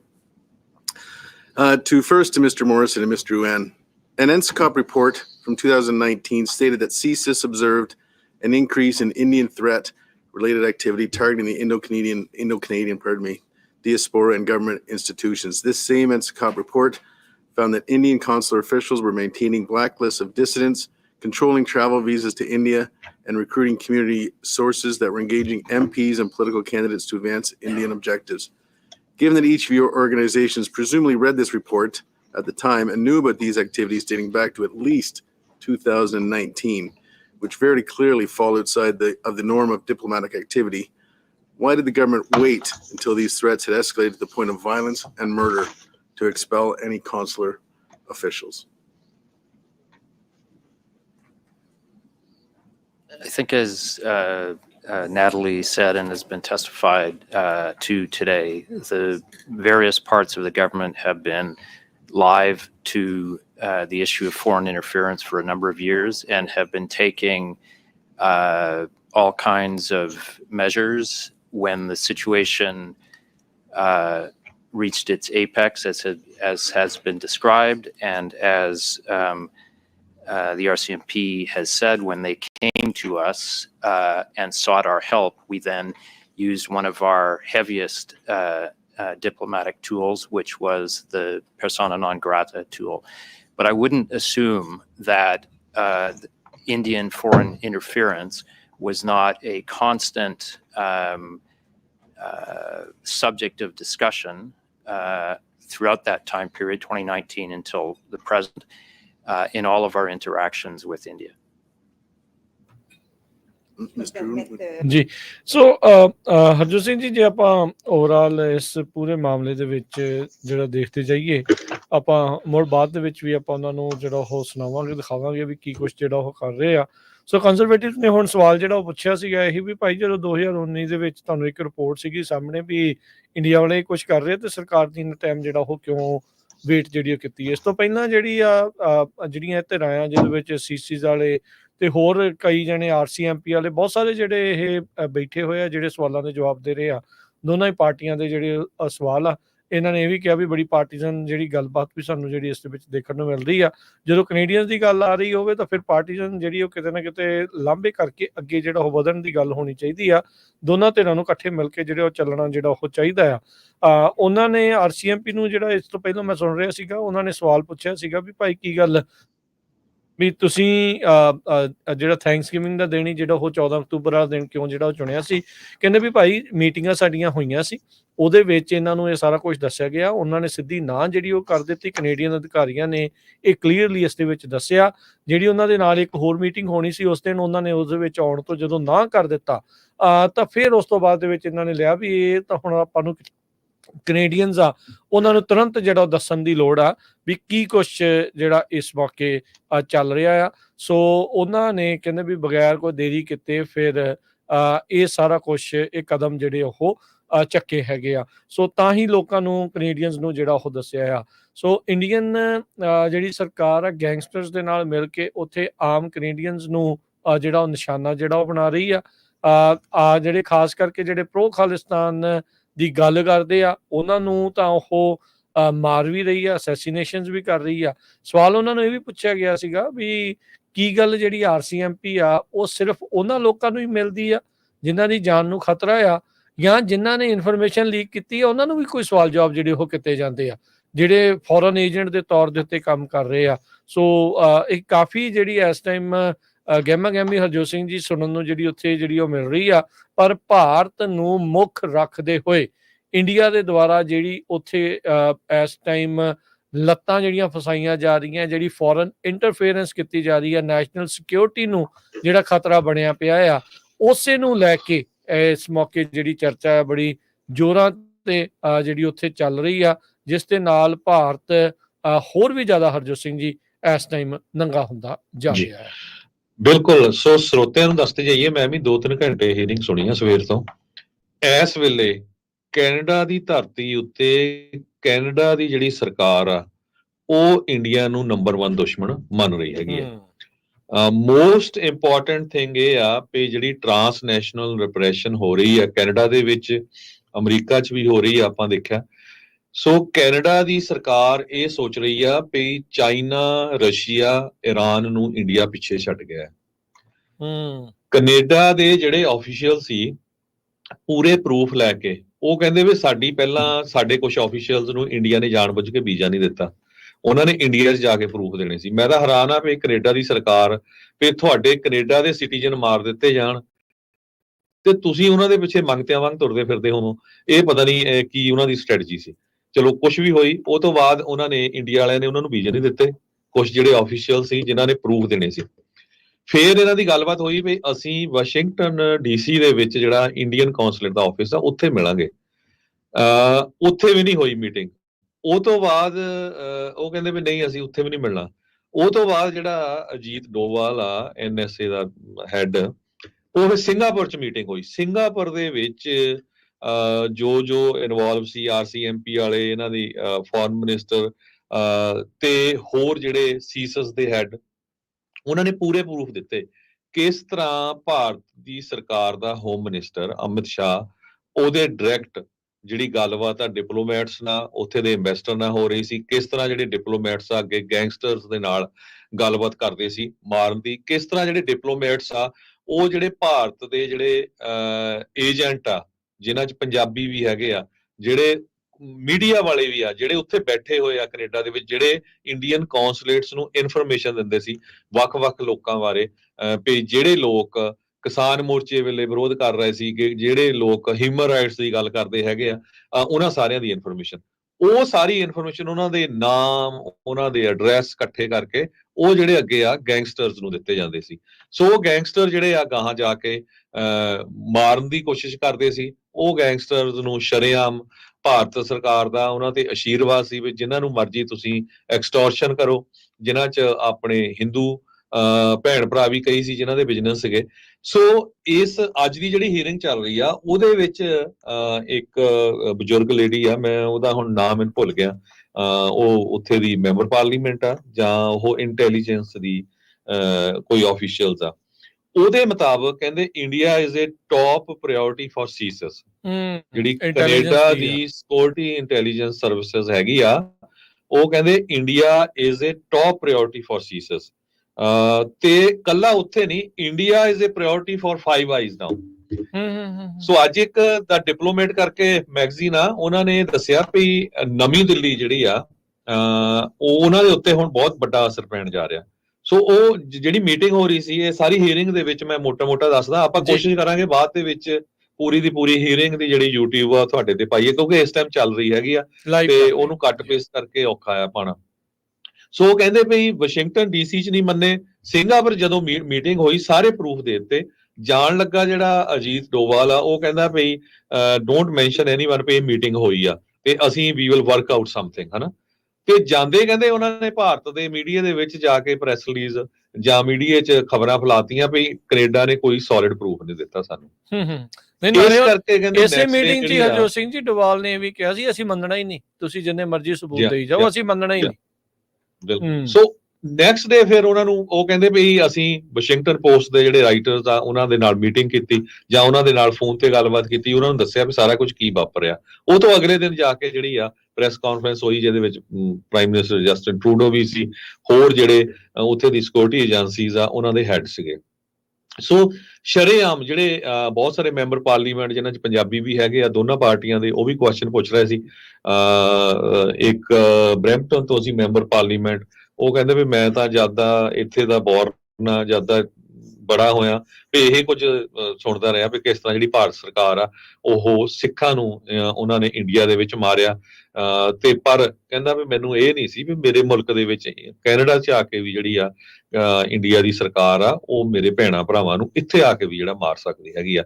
ਸੋ ਇੱਕ diplomat ਨਾਮ ਦਾ magazine ਆ, ਉਹਨਾਂ ਨੇ ਅੱਜ ਬਹੁਤ ਵੱਡਾ article ਛਾਪਿਆ ਜਿਸ 'ਚ ਕਿਹਾ ਉਹਨੂੰ will the West isolate New Delhi amid the Indian Canada row. ਉਹਨਾਂ ਨੇ ਕਿਹਾ ਵੀ ਜਦੋਂ ਕੈਨੇਡਾ ਵਾਲਿਆਂ ਨੇ ਐਲੀਗੇਸ਼ਨ ਲਾਏ ਸੀ, ਬਹੁਤ ਸਾਰੇ ਜਿਹੜੇ ਫਾਈਵ ਆਈਜ਼ ਵਾਲੇ ਮੁਲਕ ਆ ਉਹ ਬਾਹਲਾ ਓਪਨਲੀ ਨਹੀਂ ਆਏ ਸੀ। ਉਸ ਤੋਂ ਬਾਅਦ ਹੁਣ ਜਿੱਦਾਂ ਪ੍ਰੂਫ ਆਉਂਦੇ ਜਾ ਰਹੇ ਆ, ਅਮਰੀਕਾ ਵਾਲਿਆਂ ਨੇ ਹੁਣ ਜਾਦਵ ਦਾ ਨਾਮ ਵੀ ਉਸ ਇੰਡਾਈਟਮੈਂਟ ਦੇ ਵਿੱਚ ਐਡ ਕਰ ਲਿਆ ਨਿਖਿਲ ਗੁਪਤੇ ਦੇ ਨਾਲ। ਅਤੇ ਨਿਖਿਲ ਗੁਪਤੇ ਦਾ ਜਿਹੜਾ ਵਕੀਲ ਸੀ ਉਹ ਹੱਥ ਖੜੇ ਕਰ ਗਿਆ, ਕਹਿੰਦਾ ਮੈਨੂੰ ਤਾਂ ਪੈਸੇ ਨਹੀਂ ਦਿੱਤੇ ਕੋਈ ਵੀ, ਤੇ ਮੈਂ ਨਹੀਂ ਇਹ ਕੇਸ ਫਾਈਟ ਕਰਨਾ, ਇਹ ਤਾਂ ਨੰਗ ਹੈਗੇ ਆ। ਦੂਸਰੇ ਪਾਸੇ ਅਸੀਂ ਕਹਿੰਦੇ ਆ ਵੀ ਅਸੀਂ ਸੁਪਰ ਪਾਵਰ ਬਣ ਜਾ ਰਹੇ ਆ। ਤੇ ਉਸ ਤੋਂ ਬਾਅਦ ਜਦੋਂ ਹੁਣ ਆਸਟ੍ਰੇਲੀਆ ਵੀ, ਨਿਊਜ਼ੀਲੈਂਡ ਵੀ ਤੇ UK ਵੀ, ਉਹ ਕਹਿੰਦੇ ਵੀ ਉਹ ਹੁਣ ਟਿਲਟ ਹੋ ਰਿਹਾ ਕੈਨੇਡਾ ਵੱਲ ਨੂੰ। ਸੋ ਜਿੰਨੇ ਫਾਈਵ ਆਈਜ਼ ਮੁਲਕ ਆ ਉਹ ਕਹਿੰਦੇ ਵੀ ਜਿਸ ਦਿਨ ਤੋਂ ਕੈਨੇਡਾ ਵਾਲਿਆਂ ਨੇ ਜਦੋਂ ਉਹਨਾਂ ਨੂੰ ਕਿਹਾ ਵੀ ਭਾਈ ਤੁਹਾਡੇ ਡਿਪਲੋਮੈਟ ਇਨਵੋਲਵ ਆ, ਜਾਂ ਤਾਂ ਇਹਨਾਂ ਦੀ ਜਿਹੜੀ ਇਮਿਊਨਿਟੀ ਆ ਇਹਨੂੰ ਰਿਵੋਕ ਕਰੋ ਤਾਂ ਕਿ ਅਸੀਂ ਇਹਨਾਂ ਦੀ ਪੁੱਛਗਿੱਛ ਕਰ ਸਕੀਏ, ਤੇ ਉਹ ਕਹਿੰਦੇ ਵੀ ਨਹੀਂ ਅਸੀਂ ਇਹ ਨਹੀਂ ਕਰਨੀ। ਤੇ ਫਿਰ ਇਹਨਾਂ ਨੂੰ ਕੱਢਣੇ ਪਏ, ਤੇ ਜਦੋਂ ਹੁਣ ਕੱਢ ਦਿੱਤੇ ਉਹ ਤੋਂ ਬਾਅਦ ਜਿਹੜਾ ਇਹ ਇਸ਼ੂ ਆ ਇੱਕ ਬਹੁਤ ਵੱਡਾ ਬਣ ਗਿਆ। ਹਾਲਾਂਕਿ ਇੰਡੀਆ ਦਾ ਅੰਬੈਸਡਰ ਜਿਹੜਾ ਆ ਉਹਨੇ ਵੀ ਜਿਹੜਾ ਆ ਉਹਨੂੰ ਭਜਾਇਆ ਆ। ਇੰਡੀਆ ਵਾਲੇ ਤਾਂ ਕਹਿੰਦੇ ਜੀ ਉਹਨੂੰ ਥ੍ਰੈਟ ਆ ਤਾਂ ਕਰਕੇ ਅਸੀਂ ਜਿਹੜਾ ਉਹ ਕਹਿੰਦੇ ਜੀ ਅਸੀਂ ਵਾਪਸ ਸੱਦ ਲਿਆ, ਜਾਂ ਉਹ ਇੰਡੀਆ 'ਚ ਜਾ ਕੇ ਕਿੱਦਾਂ ਦੇ ਬਿਆਨ ਕਰਦਾ ਉਹ ਤੁਹਾਡੇ ਸਾਹਮਣੇ ਹੀ ਆ। ਸੋ US UK ਬਹੁਤ ਸਟਰੋਂਗਲੀ ਸਪੋਰਟ 'ਚ ਆਇਆ ਕੈਨੇਡਾ ਦੇ, ਤੇ ਓਪਨਲੀ ਉਹਨਾਂ ਨੇ ਇੰਡੀਆ ਨੂੰ ਕਿਹਾ ਵੀ ਕੈਨੇਡਾ ਦੀ ਇਨਵੈਸਟੀਗੇਸ਼ਨ ਦੇ ਨਾਲ ਜੋ ਕੋਆਪਰੇਟ ਕਰੋ। ਲੰਡਨ ਨੇ ਓਪਨਲੀ ਕਿਹਾ ਵੀ ਕੈਨੇਡਾ ਦੇ ਨਾਲ ਜਿਹੜੀ ਕੋਆਪਰੇਸ਼ਨ ਕਰੋ, ਨਹੀਂ ਤਾਂ ਇਹ ਇੱਕ ਬਹੁਤ ਵੱਡੀ ਜਿਹੜੀ ਆ ਪ੍ਰੋਬਲਮ ਆਊਗੀ। ਨਿਊਜ਼ੀਲੈਂਡ ਵਾਲਿਆਂ ਨੇ ਵੀ ਇਹ ਕਿਹਾ ਵੀ ਜਿਹੜਾ ਅਲੈਜਡ ਕ੍ਰਿਮੀਨਲ ਕੰਡਕਟ ਆ if proven would be concerning without naming India. New Zealand ਵਾਲਿਆਂ ਨੇ ਵੀ ਇਹ ਕਹਿਤਾ ਵੀ ਜਿਹੜੇ ਕ੍ਰਿਮੀਨਲ ਕੰਡਕਟ ਦੀਆਂ ਐਲੀਗੇਸ਼ਨਸ ਲਾਈਆਂ ਜਾ ਰਹੀਆਂ ਕੈਨੇਡਾ ਵੱਲੋਂ, ਜੇ ਸਾਬਤ ਹੋ ਗਈਆਂ, ਇਹ ਬਹੁਤ ਵੱਡਾ ਜਿਹੜਾ ਕੰਸਰਨ ਹੈਗਾ ਆ। ਸੋ ਫਾਈਵ ਆਈਜ਼ ਗਰੁੱਪ ਈਵਨ ਦੋ ਪਿਛਲੇ ਸਮੇਂ ਦੇ ਵਿੱਚ, ਪਿਛਲੇ ਸਾਲ ਤੋਂ ਲੈ ਕੇ ਹੁਣ ਤੱਕ ਕਈ ਬਿਜ਼ਨੈਸਸ ਵੀ ਇੰਡੀਆ ਦੇ ਨਾਲ ਕਰਦੇ ਰਹੇ ਹੈਗੇ ਆ, ਪਰ ਹੁਣ ਜਿਸ ਹਿਸਾਬ ਦੇ ਨਾਲ ਜਿੱਦਾਂ ਜ਼ਿਆਦਾ ਪ੍ਰੂਫ ਆ ਰਿਹਾ ਵੀ ਭਾਈ ਇਹ ਤਾਂ ਕੱਲਾ ਹਰਦੀਪ ਸਿੰਘ ਨਿੱਜਰ ਦੀ ਸ਼ਹਾਦਤ ਨਹੀਂ ਸੀ, ਇਹ ਤਾਂ ਇਹਨਾਂ ਨੇ ਬਹੁਤ ਜ਼ਿਆਦਾ ਜਿਹੜਾ ਨੁਕਸਾਨ ਕਰਨਾ ਸੀ। ਹੁਣ ਤੁਸੀਂ ਦੇਖ ਹੀ ਲਿਆ ਵੀ FBI ਨੇ ਜਿਹੜੀ ਸਰਕੂਲੇਸ਼ਨ ਜਾਰੀ ਕੀਤਾ ਹੈਗਾ ਜੁੱਬਾ ਸਿਟੀ ਨਗਰ ਕੀਰਤਨ ਦੇ ਸੰਬੰਧ ਦੇ ਵਿੱਚ, ਤੇ ਕਿਸ ਤਰ੍ਹਾਂ ਸਿੱਖਾਂ ਨੂੰ ਗੁਰੂ ਘਰਾਂ ਨਾਲੋਂ ਵੀ, ਨਗਰ ਕੀਰਤਨ ਨਾਲੋਂ ਵੀ ਤੋੜਿਆ ਜਾਵੇ, ਲੋਕ ਡਰ ਦੇ ਮਾਰੇ ਨਾ ਜਾਣ। ਇਹ ਜਿਹੜਾ ਭਾਰਤ ਦੀ ਸਰਕਾਰ ਦਾ ਜਿਹੜਾ ਚਿਹਰਾ ਆ ਉਹ ਤੁਹਾਡੇ ਸਾਹਮਣੇ ਆ। ਜਿਹੜੇ ਉਹਨਾਂ ਨੇ ਗੈਂਗ ਪਾਲੇ ਹੋਏ ਆ ਵੀ ਉਹ ਗੈਂਗ ਇੱਥੇ ਸ਼ਰਾਰਤ ਕਰਨ ਤੇ ਲੋਕ ਡਰ ਜਾਣ। ਪਰ ਹੁਣ ਸਾਡਾ ਸਾਰਿਆਂ ਦਾ ਫਰਜ਼ ਬਣਦਾ ਆ, ਜਿਸ ਤਰ੍ਹਾਂ ਮੈਂ ਕੱਲ ਵੀ ਕਿਹਾ ਸੀ, ਜਿਸ ਤਰ੍ਹਾਂ ਬੋਸਟਨ ਮੈਰਾਥਨ ਦੇ ਵਿੱਚ ਉਸ ਟਾਈਮ ਕੁਝ ਟੈਰਰਿਸਟ ਨੇ ਜਿਹੜਾ ਇੱਕ ਬੰਬ ਚਲਾਇਆ ਸੀ, ਤੇ ਉਸ ਤੋਂ ਨੈਕਸਟ ਈਅਰ ਜਦੋਂ ਬੋਸਟਨ ਦੀ ਮੈਰਾਥਨ ਹੋਈ ਤੇ ਡਬਲ ਤੋਂ ਵੀ ਜ਼ਿਆਦਾ ਲੋਕਾਂ ਨੇ ਪਾਰਟਿਸਿਪੇਟ ਕੀਤਾ ਸੀ। ਇਹ ਅਮਰੀਕਨ ਸਪਿਰਿਟ ਹੈਗੀ ਆ। ਸੋ ਸਾਡਾ ਵੀ ਹੁਣ ਫਰਜ਼ ਬਣਦਾ ਵੀ ਜੇ ਉੱਥੇ 1.5 ਲੱਖ ਸੰਗਤ ਪਿਛਲੇ ਸਾਲ ਗਈ ਆ ਤੇ ਇਸ ਸਾਲ 3 ਲੱਖ ਸੰਗਤ ਜਾਵੇ, ਤੇ ਸਾਰੇ ਅਲਰਟ ਰਹੋ। ਜੇ ਕੋਈ ਡਿੱਕੇ ਆਉਂਦਾ ਤਾਂ ਫਿਰ ਉਹਨੂੰ ਫੜਿਆ ਜਾਵੇ। ਪਰ ਪੂਰੀਆਂ ਏਜੰਸੀਜ਼ ਜਿਹੜੀਆਂ ਆ ਅਮਰੀਕਾ ਦੀਆਂ ਵੀ ਪੂਰੀਆਂ ਅਲਰਟ ਆ। ਹੁਣ ਇਹਨੂੰ ਸੁੱਕਾ ਨਹੀਂ ਕੋਈ ਜਾਣ ਦੇਣਾ। ਇਹਨਾਂ ਨੂੰ ਪਤਾ ਲੱਗ ਗਿਆ ਵੀ ਕਿਸ ਤਰ੍ਹਾਂ ਜਿਹੜੇ ਆ ਇਹ ਲੋਕ ਕਿੰਨੇ ਜਿਹੜੇ ਬੁਜ਼ਦਿਲ ਹੈਗੇ ਆ। ਇੱਕ ਪਾਸੇ ਜਿਹੜੇ ਆ ਤੁਸੀਂ ਜੱਫੀਆਂ ਪਾਣੇ ਆ, ਦੂਜੇ ਪਾਸੇ ਤੁਸੀਂ ਬੈਕ ਸਟੈਪ ਕਰਦੇ ਹੈਗੇ ਆ। ਪੂਰੀ ਤਰ੍ਹਾਂ ਜਿਹੜਾ ਆਉਣ ਵਾਲੇ ਸਮੇਂ ਦੇ ਵਿੱਚ ਜਿਹੜਾ ਭਾਰਤ ਦਾ ਚਿਹਰਾ ਆ, ਭਾਰਤ ਦੇ ਲੀਡਰਾਂ ਦਾ ਚਿਹਰਾ, ਉਹ ਐਕਸਪੋਜ਼ ਹੋ ਰਿਹਾ ਹੈਗਾ। ਬਿਲਕੁਲ ਹਰਜੋਤ ਸਿੰਘ ਜੀ, ਇਹਦੇ ਵਿੱਚ ਹੁਣ ਕੋਈ ਰਹਿ ਨਹੀਂ ਗਿਆ। ਜਿਹੜੇ ਸੁਖ ਧਾਲੀਵਾਲ ਨੇ ਉਹਨਾਂ ਨੇ ਵੀ ਸਵਾਲ ਪੁੱਛਿਆ। ਹਰਜੋਤ ਸਿੰਘ ਜੀ, ਮੈਂ ਕਹਿੰਦਾ ਵੀ ਜੇ ਆਪਾਂ ਉਹ ਵਾਲਾ ਸਵਾਲ ਸੁਣਾ ਦਈਏ, ਦਿਖਾ ਦਈਏ, ਉਸ ਤੋਂ ਬਾਅਦ RCMP ਵਾਲੇ ਵੀ ਕੀ ਬੋਲੇ ਸੀਗੇ, ਉਹ ਆਪਾਂ ਥੋੜਾ ਜਿਹਾ ਇਸ ਦੇ ਵਿੱਚ ਨਾਲ ਸ਼ੇਅਰ ਜਿਹੜਾ ਉਹ ਆਪਣੇ ਦਰਸ਼ਕਾਂ ਦੇ ਨਾਲ ਜਿਹੜਾ ਉਹ ਕਰਦੇ ਹੈਗੇ ਆ।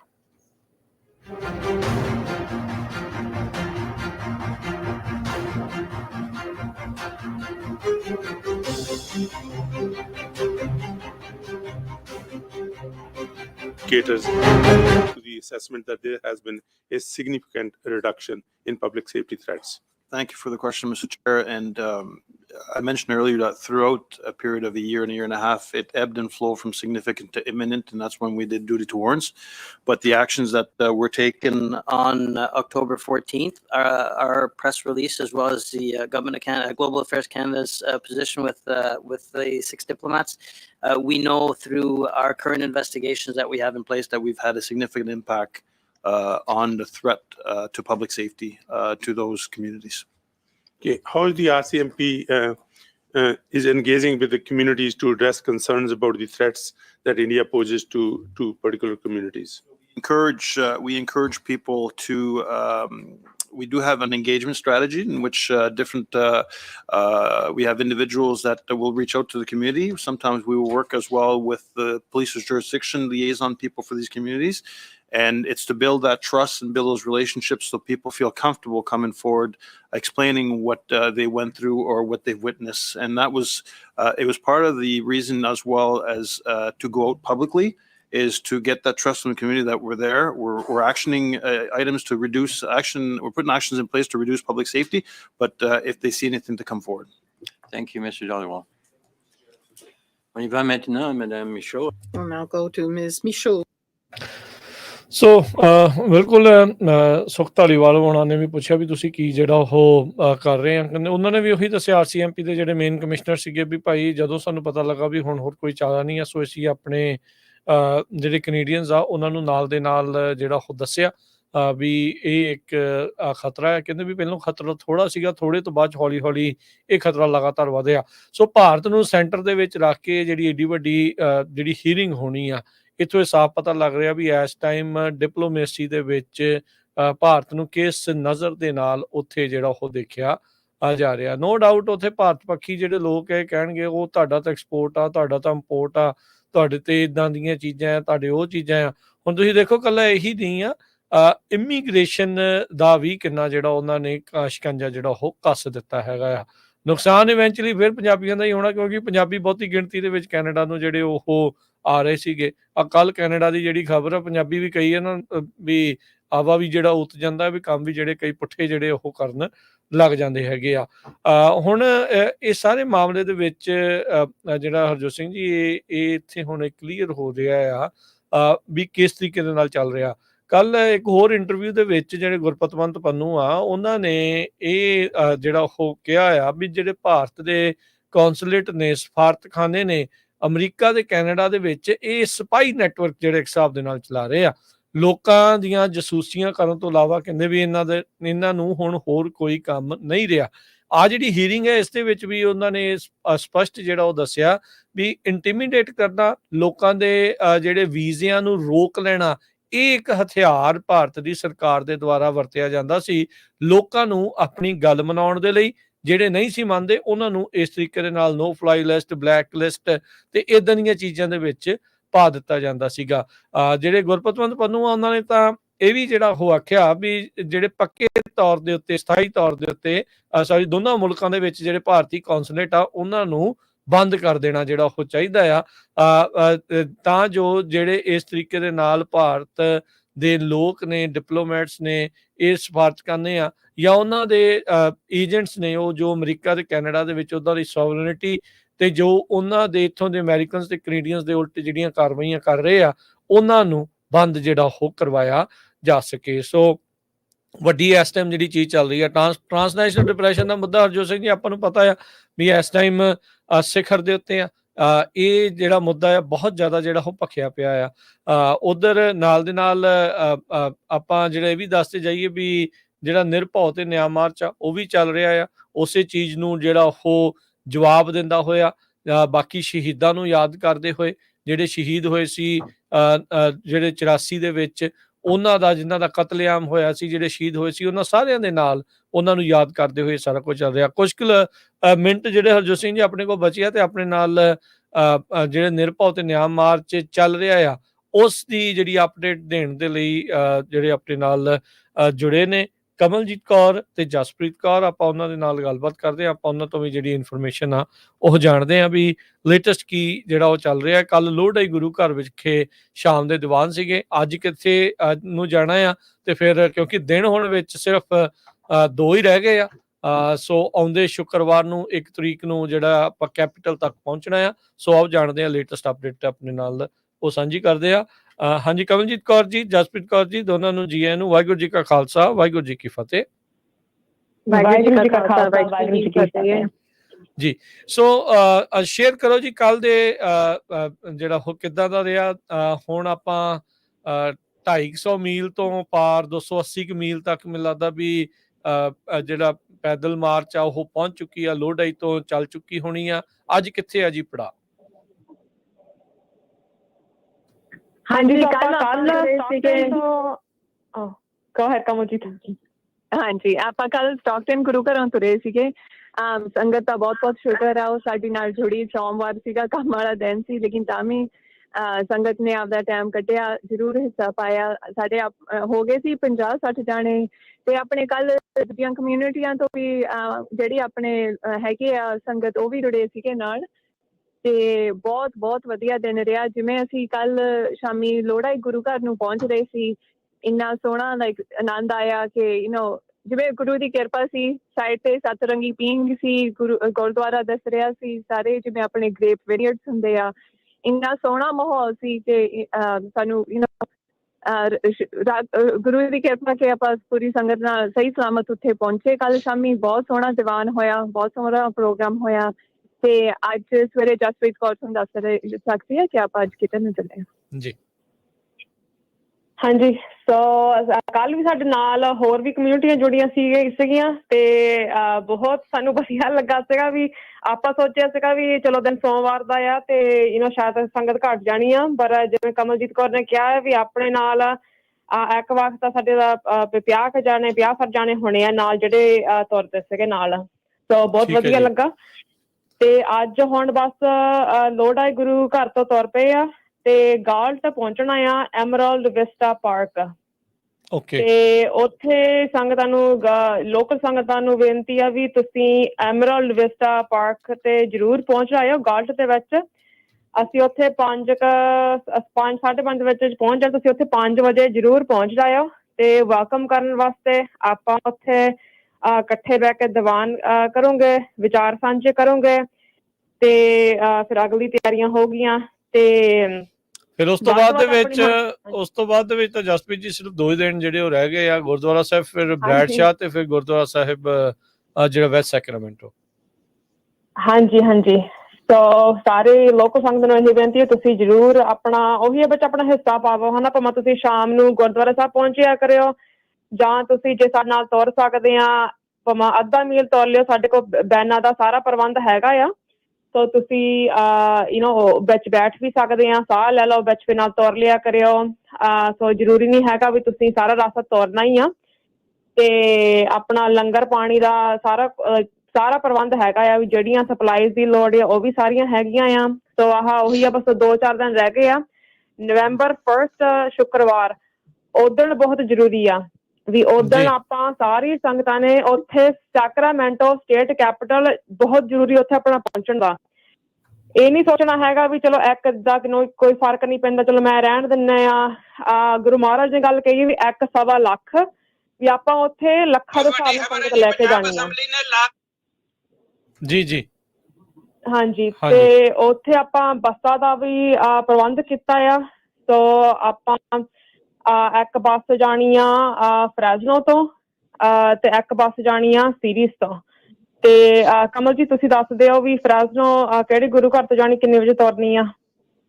ਹਾਂਜੀ, ਬੱਸਾਂ ਦਾ ਜਿਵੇਂ ਜਸਪ੍ਰੀਤ ਕੌਰ ਨੇ ਕਿਹਾ ਆਪਾਂ ਇੰਤਜ਼ਾਮ ਕੀਤਾ ਹੋਇਆ। ਸਵੇਰੇ ਫਰੈਜ਼ਨੋ ਤੋਂ ਜਿਹੜਾ ਆਪਣਾ ਸਿੰਘ ਸਭਾ ਗੁਰਦੁਆਰਾ ਸਿੱਖ ਇੰਸਟੀਚਿਊਟ ਫਰੈਜ਼ਨੋ ਗੁਰਦੁਆਰਾ ਵਾ, ਉੱਥੋਂ ਤੁਰੂਗੀ ਸਵੇਰੇ 6 ਵਜੇ ਪਹੁੰਚ ਜਿਓ ਗੁਰੂ ਘਰੇ, 5:30 ਵਜੇ ਪਹੁੰਚੋ, 6 ਵਜੇ ਤੁਰੂਗੀ ਬੱਸ ਆਪਣੀ। ਠੀਕ ਹੈ। ਤੇ ਜੇ ਤੁਹਾਨੂੰ ਬੱਸ ਦੀ ਹੋਰ ਜਾਣਕਾਰੀ ਚਾਹੀਦੀ ਹੈ ਜਾਂ ਹੈਲਪ ਚਾਹੀਦੀ ਹੈ ਕਿ ਉਹ ਮੇਰਾ ਫੋਨ ਭਰਾ ਦਿਓ, ਕਿਉਂਕਿ ਆਪਣੀ ਜਿਵੇਂ ਲਿਸਟ ਚੱਲ ਰਹੀ ਆ ਹਨਾ, ਤੁਸੀਂ ਮੈਨੂੰ ਮੇਰੇ ਨੰਬਰ ਤੇ ਫੋਨ ਕਰ ਸਕਦੇ ਹੋ 559-313-4066। ਠੀਕ ਹੈ ਜੀ।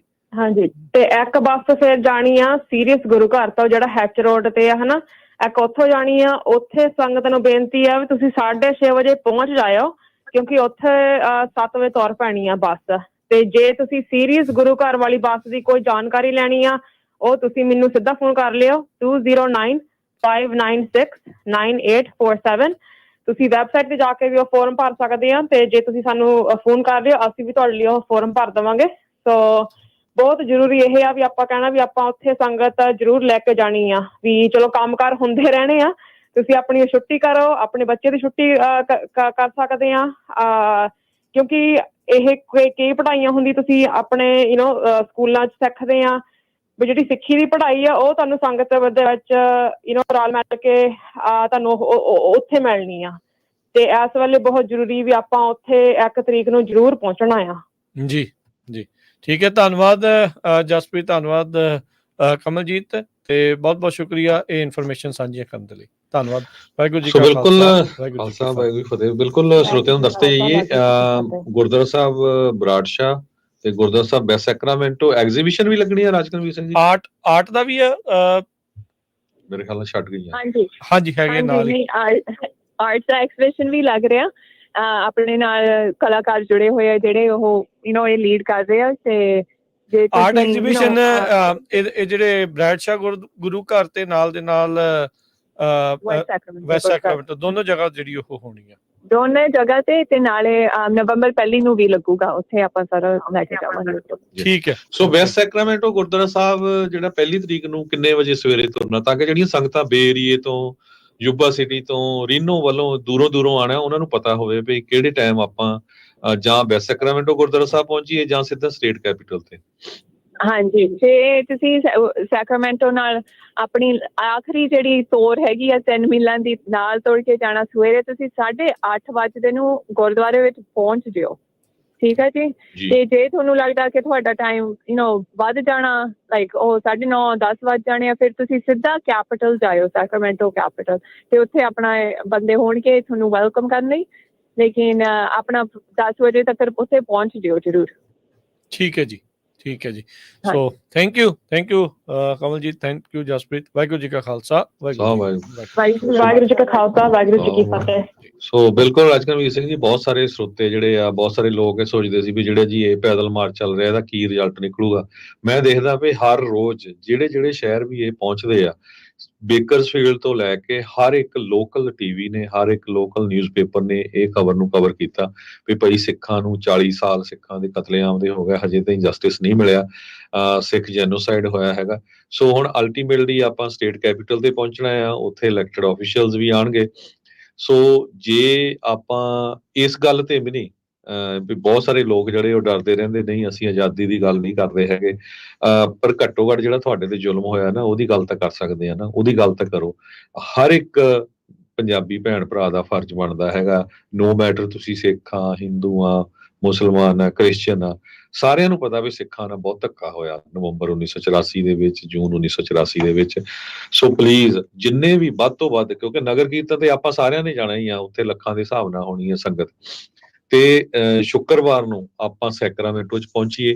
ਕਾਰਾਂ ਦੇ ਵਿੱਚ ਜਿਹੜੇ ਗੁਰੂ ਘਰਾਂ ਚ ਜਾਂਦੇ ਹੈਗੇ ਆ, ਗੁਰੂ ਘਰਾਂ ਦੇ ਪ੍ਰਬੰਧਕਾਂ ਨੂੰ ਪੁੱਛੋ ਵੀ ਭਾਈ ਤੁਸੀਂ ਜਾ ਰਹੇ ਆ, ਜੇ ਨਹੀਂ ਜਾ ਰਹੇ ਬੱਸ ਲਾ ਦਿਓ। ਜੇ ਉੱਥੇ $500-700 ਕਿਤੇ $400 ਲੱਗ ਵੀ ਗਿਆ ਤਾਂ ਕੋਈ ਫਰਕ ਨਹੀਂ ਪੈਣਾ ਹੈਗਾ। ਇਹ ਜਿਹੜੇ 40 ਸਾਲ ਹੋਏ ਆ, 40 ਸਾਲਾਂ ਬਾਅਦ ਸਾਨੂੰ ਕੁਛ ਆਸ ਵੱਜੀ ਹੈਗੀ ਆ। US ਦੀ ਕਾਂਗਰਸ ਦੇ ਵਿੱਚ ਇਹ ਜਿਹੜਾ ਬਿੱਲ ਮਤਾ ਪਾਸ ਹੋਣ ਜਾ ਰਿਹਾ ਹੈਗਾ ਆ ਸਿੱਖ ਜੈਨੋਸਾਈਡ ਦਾ, ਆਲਰੇਡੀ ਪੇਸ਼ ਹੋ ਗਿਆ ਹੈਗਾ। ਸੋ ਜਿਹੜੇ ਕਾਂਗਰਸਮੈਨ ਆ, ਇਲੈਕਟਡ ਆਫੀਸ਼ੀਅਲਸ, ਉਹ ਤਾਂ ਤੁਹਾਡੇ ਨਾਲ ਦਰਦ ਮਹਿਸੂਸ ਕਰ ਰਹੇ ਆ, ਪਰ ਜੇ ਆਪਾਂ ਚੁੱਪ ਬੈਠੇ ਰਹੇ ਤੇ ਫਿਰ ਉਹਦਾ ਜਿਹੜਾ ਕੋਈ ਫਾਇਦਾ ਨਹੀਂ ਹੋਣਾ। ਬਾਅਦ ਦੇ ਵਿੱਚ ਜੇ ਤੁਹਾਡੇ ਤੇ ਹੋਰ ਜ਼ੁਲਮ ਹੋਇਆ, ਕਿਸੇ ਨੇ ਆਵਾਜ਼ ਨਹੀਂ ਚੱਕਣੀ ਪਈ, ਇਹ ਤਾਂ ਬੋਲਦੇ ਨਹੀਂ ਹੈ ਤੇ ਸਾਨੂੰ ਇਹਨਾਂ ਨਾਲ ਕੀ ਲੈਣਾ ਦੇਣਾ ਹੈਗਾ। ਸੋ ਸਾਡਾ ਸਾਰਿਆਂ ਦਾ ਫਰਜ਼ ਬਣਦਾ ਹੈ। ਇਹ ਕੋਈ ਇਹ ਬਹੁਤ ਸਾਰੇ ਇਹ ਕਹਿੰਦੇ ਜੀ ਜਕਾਰਾ ਮੂਵਮੈਂਟ ਦਾ ਨਹੀਂ ਕੋਈ, ਹਾਂ ਠੀਕ ਆ ਉਹਨਾਂ ਨੇ ਸ਼ੁਰੂਆਤ ਕੀਤੀ ਆ, ਇਹ ਹਰ ਇੱਕ ਸਿੱਖ ਦਾ ਫਰਜ਼ ਆ, ਇਹ ਜਿਹੜਾ ਕੌਮੀ ਇਸ਼ੂ ਆ। ਸੋ ਨੋ ਮੈਟਰ ਜਿਹੜੀ ਮਰਜ਼ੀ ਪਾਰਟੀ ਨੂੰ ਬਿਲੋਂਗ ਕਰਦੇ ਹੈਗੇ ਆ, ਜਿਹੜੇ ਮਰਜ਼ੀ ਜਥੇਬੰਦੀ ਨੂੰ ਬਿਲੋਂਗ ਕਰਦੇ ਹੈਗੇ ਆ, ਸਾਡਾ ਸਾਰਿਆਂ ਦਾ ਫਰਜ਼ ਬਣਦਾ ਆ ਭਈ ਜਿਸ ਤਰ੍ਹਾਂ ਆਪਾਂ ਰੈਫਰੈਂਡਮ ਵੇਲੇ, ਹੋਰ ਨਗਰ ਕੀਰਤਨਾਂ ਵੇਲੇ ਹਜ਼ਾਰਾਂ ਦੀ ਗਿਣਤੀ 'ਚ ਇਕੱਠੇ ਹੁੰਦੇ ਆ, ਇੱਥੇ ਵੀ ਜਿਹੜਾ ਆ ਇਕੱਠੇ ਹੋ ਕੇ ਆਪਾਂ ਇੱਥੇ ਦੇ ਜਿਹੜੇ ਇਲੈਕਟਡ ਆਫੀਸ਼ੀਅਲਸ ਆ ਉਹਨਾਂ ਨੂੰ ਦਸੀਏ ਭਾਈ ਸਾਡਾ ਇਹ ਮੇਨ ਕੰਸਰਨ ਆ ਸਿੱਖ ਜੈਨੋਸਾਈਡ ਦਾ, ਟਰਾਂਸਨੈਸ਼ਨਲ ਰਿਪਰੈਸ਼ਨ ਦਾ। ਅੱਜ ਇਸ ਹਿਸਾਬ ਦੇ ਨਾਲ ਤੁਹਾਨੂੰ ਅਸੀਂ ਖਬਰਾਂ ਸੁਣਾਈਆਂ, ਹਜੇ ਵੀ ਉਹ ਹੀਅਰਿੰਗ ਚੱਲ ਰਹੀ ਆ, ਬਹੁਤ ਲੰਮੀ ਹੀਅਰਿੰਗ ਚੱਲ ਰਹੀ ਆ। ਤੇ ਕਿਸ ਤਰ੍ਹਾਂ ਕੈਨੇਡਾ ਦੇ ਵਿੱਚ ਭਾਰਤ ਦੀ ਸਰਕਾਰ ਸਿੱਖਾਂ ਨੂੰ ਮਾਰਨ ਤੇ ਤੁਲੀ ਹੋਈ ਆ, ਅਮਰੀਕਾ ਦੇ ਵਿੱਚ ਤੁਹਾਡੇ ਸਾਹਮਣੇ ਆ। ਸੋ ਇਹ ਆਪਾਂ ਇੱਥੇ ਦੇ ਆਫੀਸ਼ੀਅਲਸ ਨੂੰ ਦਸੀਏ ਤਾਂ ਕਿ ਜਿਹੜਾ ਆ ਆਪਾਂ ਭਾਰਤ ਦਾ ਚਿਹਰਾ ਨੰਗਾ ਹੋਵੇ। ਬੇਸਿਕਲੀ ਇਹ ਆ ਵੀ ਭਾਰਤ ਦਾ ਚਿਹਰਾ ਜਿਹੜਾ ਉਹ ਇਸ ਪੂਰੇ ਮਾਮਲੇ ਕਰਤੂਤਾਂ ਕੀਤੀਆਂ, ਕੀ ਕੁਛ ਕੀਤਾ, ਤੇ ਜੀ ਜੋ ਕੁਛ ਅਜੇ ਵੀ ਜਿਹੜਾ ਉਹ ਕਰ ਰਹੇ ਆ ਆਪਣੇ ਗਵਾਂਢੀ ਮੁਲਕ 'ਚ ਕੁਛ ਹੋ ਰਿਹਾ, ਆਪਣੇ ਇੱਥੇ ਵੀ ਜਿਹੜਾ ਉਹ ਟਰਾਂਸਨੈਸ਼ਨਲ ਰਿਪਰੈਸ਼ਨ ਦੀ ਜਿਹੜੀ ਉਹ ਚਰਚਾ ਚੱਲ ਰਹੀ ਆ। ਸੋ ਇਹ ਜਿਹੜੇ ਬਿੱਲ ਨੂੰ ਪਾਸ ਕਰਾਉਣਾ ਟਰਾਂਸਨੈਸ਼ਨਲ ਰਿਪਰੈਸ਼ਨ ਵਾਲਾ, ਸਿੱਖ ਜੈਨੋਸਾਈਡ ਵਾਲਾ, ਇਹ ਹੁਣ ਹਰ ਇੱਕ ਸਿੱਖ ਦਾ ਫਰਜ਼ ਆ, ਸਾਰੇ ਜਾਣੇ ਮਿਲ ਕੇ ਹਮਲਾ ਜਿਹੜਾ ਉਹ ਆਪਾਂ ਇਸ ਦੇ ਵਿੱਚ ਮਾਰੀਏ। ਸਮਾਂ ਹਰਜੋਤ ਸਿੰਘ ਜੀ ਸਮਾਪਤ ਹੈ। ਮਿਲਾਂਗੇ ਆਪਾਂ ਹੁਣ ਆਪਣੇ ਸਾਰੇ ਸਰੋਤਿਆਂ ਦਰਸ਼ਕਾਂ ਨੂੰ ਅਗਲੀ ਵਾਰ। ਉਦੋਂ ਤੱਕ ਲਈ ਸਭ ਨੂੰ ਪਿਆਰ ਭਰੀ ਸਤਿ ਸ਼੍ਰੀ ਅਕਾਲ ਜੀ।